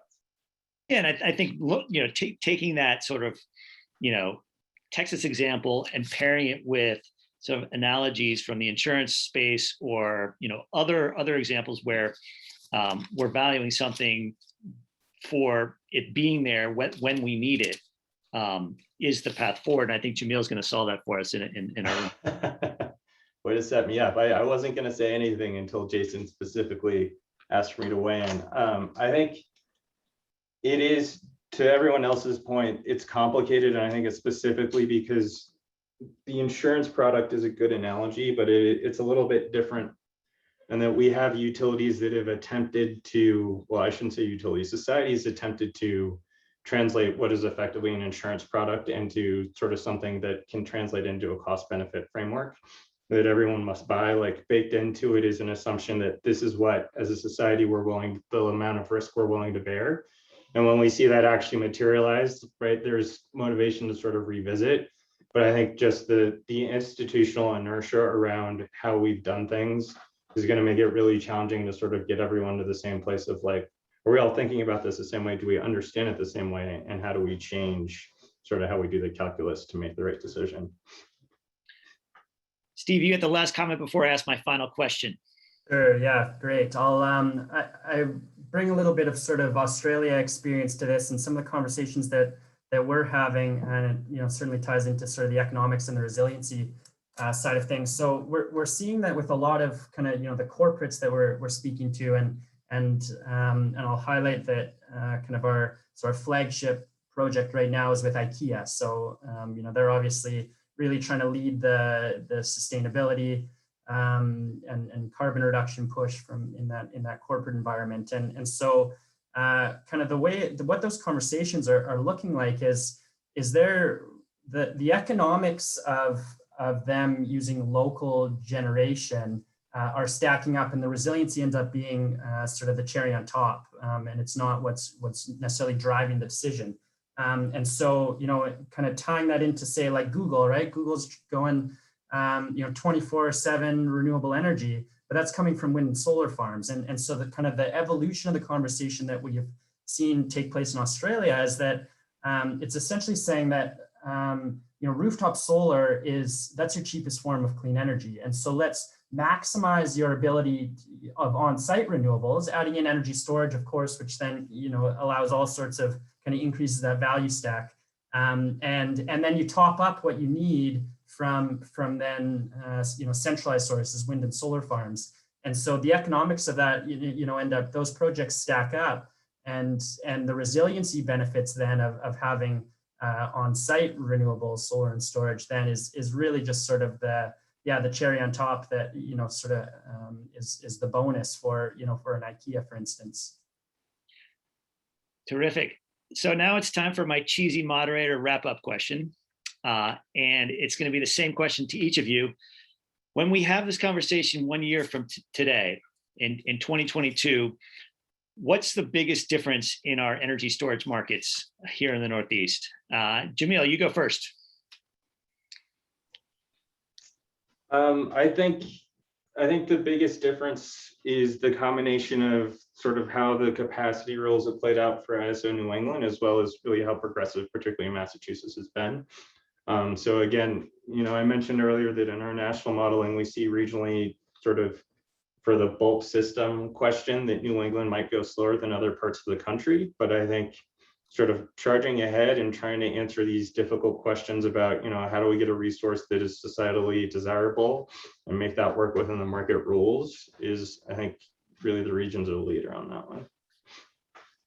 Steve. Yeah, I think the biggest sort of evolution you're going to see is really in that policy space, and so I think it'll be like for quarter 22, and maybe that's a little more than a year away, but hopefully not, as kind of the RTOs start to adopt that, and the utilities figure out the tariffs and market mechanisms for that. But I think unlocking the giving distributed energy and behind the meter energy storage access to those wholesale markets will really change that, obviously the value stack and the revenue opportunities, and you'll really start to see different applications of energy storage, and a lot of that will be combined with solar, for instance, and I think it'll really change the whole landscape of how energy storage is then used. Score 2 for wholesale market transformation. Mr. Vestal. Yeah, I've got to mix things up a little bit, I guess, Jeremy, right? So as a separate piece, I may say that, on the supply side, I think that the kind of utility scale, battery storage development space is I think due for some significant changes as well. I think, to date, this is really kind of your traditional developers, many of which are dedicated, solely to battery storage, but many also who are focused on solar as well. But I think for several of those folks, there is kind of a lack of existing expertise, really on asset integration, commercialization, and operation, right? And so we're going to see this issue really materialize in kind of practical form over the kind of 2023 to 2024 time period, I suppose. But I do think that looking at some of the players in the market who have that kind of commercial operational expertise in New England in particular, perhaps being more involved in kind of the development and integration of those assets is going to help to, again, just kind of ensure the practical viability, I suppose, of the assets on the supply side that hopefully can then, kind of monetize and take advantage of, all the things on the kind of market integration side that Steve and Jamil spoke to. Terrific. And Jason B., the last word. Sure. I do state, regional, and federal work. So here's your state, regional, federal highlights for the next year. State highlight: Connecticut finalizes its 580 megawatt storage compensation program. Regional: the MOPR issue is put to rest, and we can move forward with state policy and wholesale market price formation absent this continued mess. Federally, a storage ITC gets passed and leads to a new wave of energy storage development interest across the Northeast. On that last one, please contact me if you're interested to help out. We need to make sure Congress knows to get the storage ITC done this year. Indeed. Well, listen, thank you all very much. A virtual round of applause for a terrific panel and a terrific discussion. Thank you to each of you for participating in a great conversation. Now I want to turn it over to Alistair and Peter to wrap us up. And thanks everyone for joining us this afternoon. Thank you, Jeremy. I'm here, but I can't share my video, it seems, Kate. So if you can help me. Your picture. Hopefully, Alistair, you get your video on, but you're there okay. With your audio. All right. So, all right. There you are. Okay. Well, listen, this has been, I think, a long session, but with great insights all the way through it. And I think, Alistair, we thought you and I might take a chance to just sort of reflect on a couple of the things we've heard about today and where some of this leads in both upcoming events, but also where it leads in the opportunities that a lot of these companies and others across our membership have to be able to build out both the storage sector, but make sure that storage is fulfilling its unique role as a multi-headed being that has multiple applications really on almost every part of clean energy. So what do you hear today? What struck you? Well, I go back to that analogy of the Swiss Army penknife, and I sort of think back to 6 years ago when we first heard that. And the encouraging thing is that it's coming true. We're seeing signs of all of those values being tested, and even more encouraging that some of the predictions of the revenue that should come from storage is exceeding expectations. So I think that's real success with this demo program in Massachusetts and really encouraging for the industry. But meanwhile, there's plenty of lessons learned from the challenges that people faced. And I think a lot of work for the industry, both, the ecosystem rather, so both public sector and the industry to work on together to enable us to scale up quick. Yeah. So I was reflecting a little bit. I mean, it's both more revenue than originally forecast. It's also more use cases than originally forecast. Yeah. Which is, I think, is particularly important because that lends itself to additional strategies and partnerships and impact on the modernization of the whole overall energy system. Yeah, and you bring up that word partnerships. It was really good to hear of partnerships with the customers, partnerships with different aspects of the supply chain, whether it be the battery supplier or the data providers. So really good things happening here to make this work. And I was excited also to hear that we may have all the technology to deploy now, but we still need more innovation. So I think that's a common theme, and there's some challenges laid down for the entrepreneurs out there to really help continue to bring the cost down, but also to increase the sort of the tools available to be able to deploy storage, especially in the home. I think we heard that from Chris Rauscher of Sunrun. Yep, heard that as well. I think we heard the need and opportunity for additional innovation on the long duration side. And then I think we also heard about the role of software as a manager, as an integrator, as something that enables these multiple models to coexist and be integrated. And that's really about design and implementation rather than just straight innovation. It's doing work in the field, improving out the models, and building it into the systems. Yeah, I mean, I think the other word that I heard from David Funk was it's an optimizer. So, and we got to, I think the sort of the experience they had was, you've got to really have one system that controls it. And I guess they sort of went through the lesson of experiencing trying to use two, and I think we've got to move on from that. So that was an important lesson too. And I think our colleague Jeremy is going to have his hands full, because I think we heard from everybody that policy needs to catch up to the technology. Right?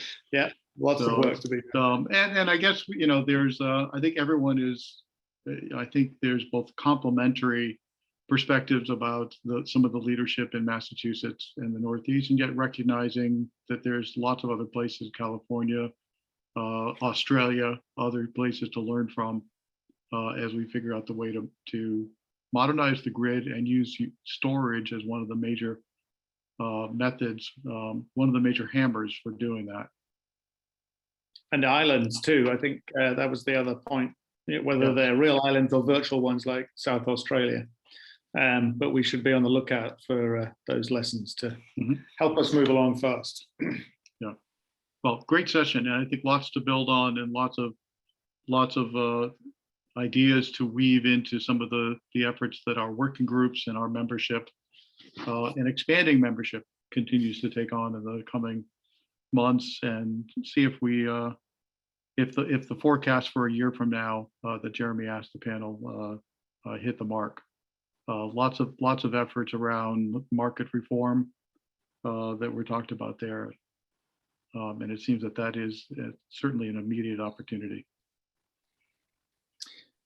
So, Peter, I think we should turn our attention to like the upcoming events, because there's quite a long list, right? How about Yes, there is. Yes, there is. I'll do the first one here. Connecting regions on the road to COP26, lessons from the North Sea. This is on May 19th. This is the first event in our Connecting Regions series, which will be 3 events. The other 2 don't have the dates announced yet, but they will be in July and September, one on cities and the built environment, the other one on clean transportation. But the first one is the North Sea and offshore wind, coming up May 19th. And then, Alistair, you want to talk about energy storage?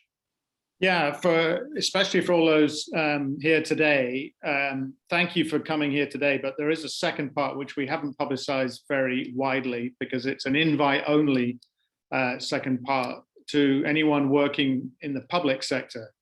We have speakers from UMass Amherst, UMass Boston, the Vineyard Travel Transit Authority that was mentioned today, and also from MWEC, the Municipal Light Plant sort of association. And they're going to talk about their experiences. So it's a different perspective on this program and different lessons learned. Some of them will intersect with what we learned today. But if anyone is interested in participating in that, whether you are from the public sector yourself or working in the public sector, please contact me. You can email me on apim@necec.org. And you'll find that on our website if you didn't get that correctly. So happy to take a few more applications for that. We're trying to keep the group relatively small because we're going to have some breakout dialogue. So don't expect everyone to get a place, but happy to have more people there. And then I think there's 2 more events on the next page. This next one is the Massachusetts Clean Energy Day. This is our annual day this year virtually, so virtually at the State House, but for lots of meetings and discussions, a program with public sector, state legislative and administration leaders, and we'll be doing a lot of breakout sessions. This event is for NECEC members, but also members of the Alliance for Business Leadership, with whom we're partnering on this day.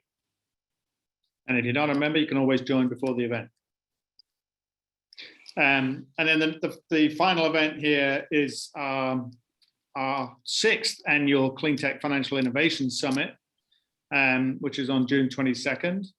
And as always, as we've done in the last few years, we have convened both leaders from the clean tech side as well as from the finance side to really look at the cutting edge of financing clean tech. And there's going to be some particular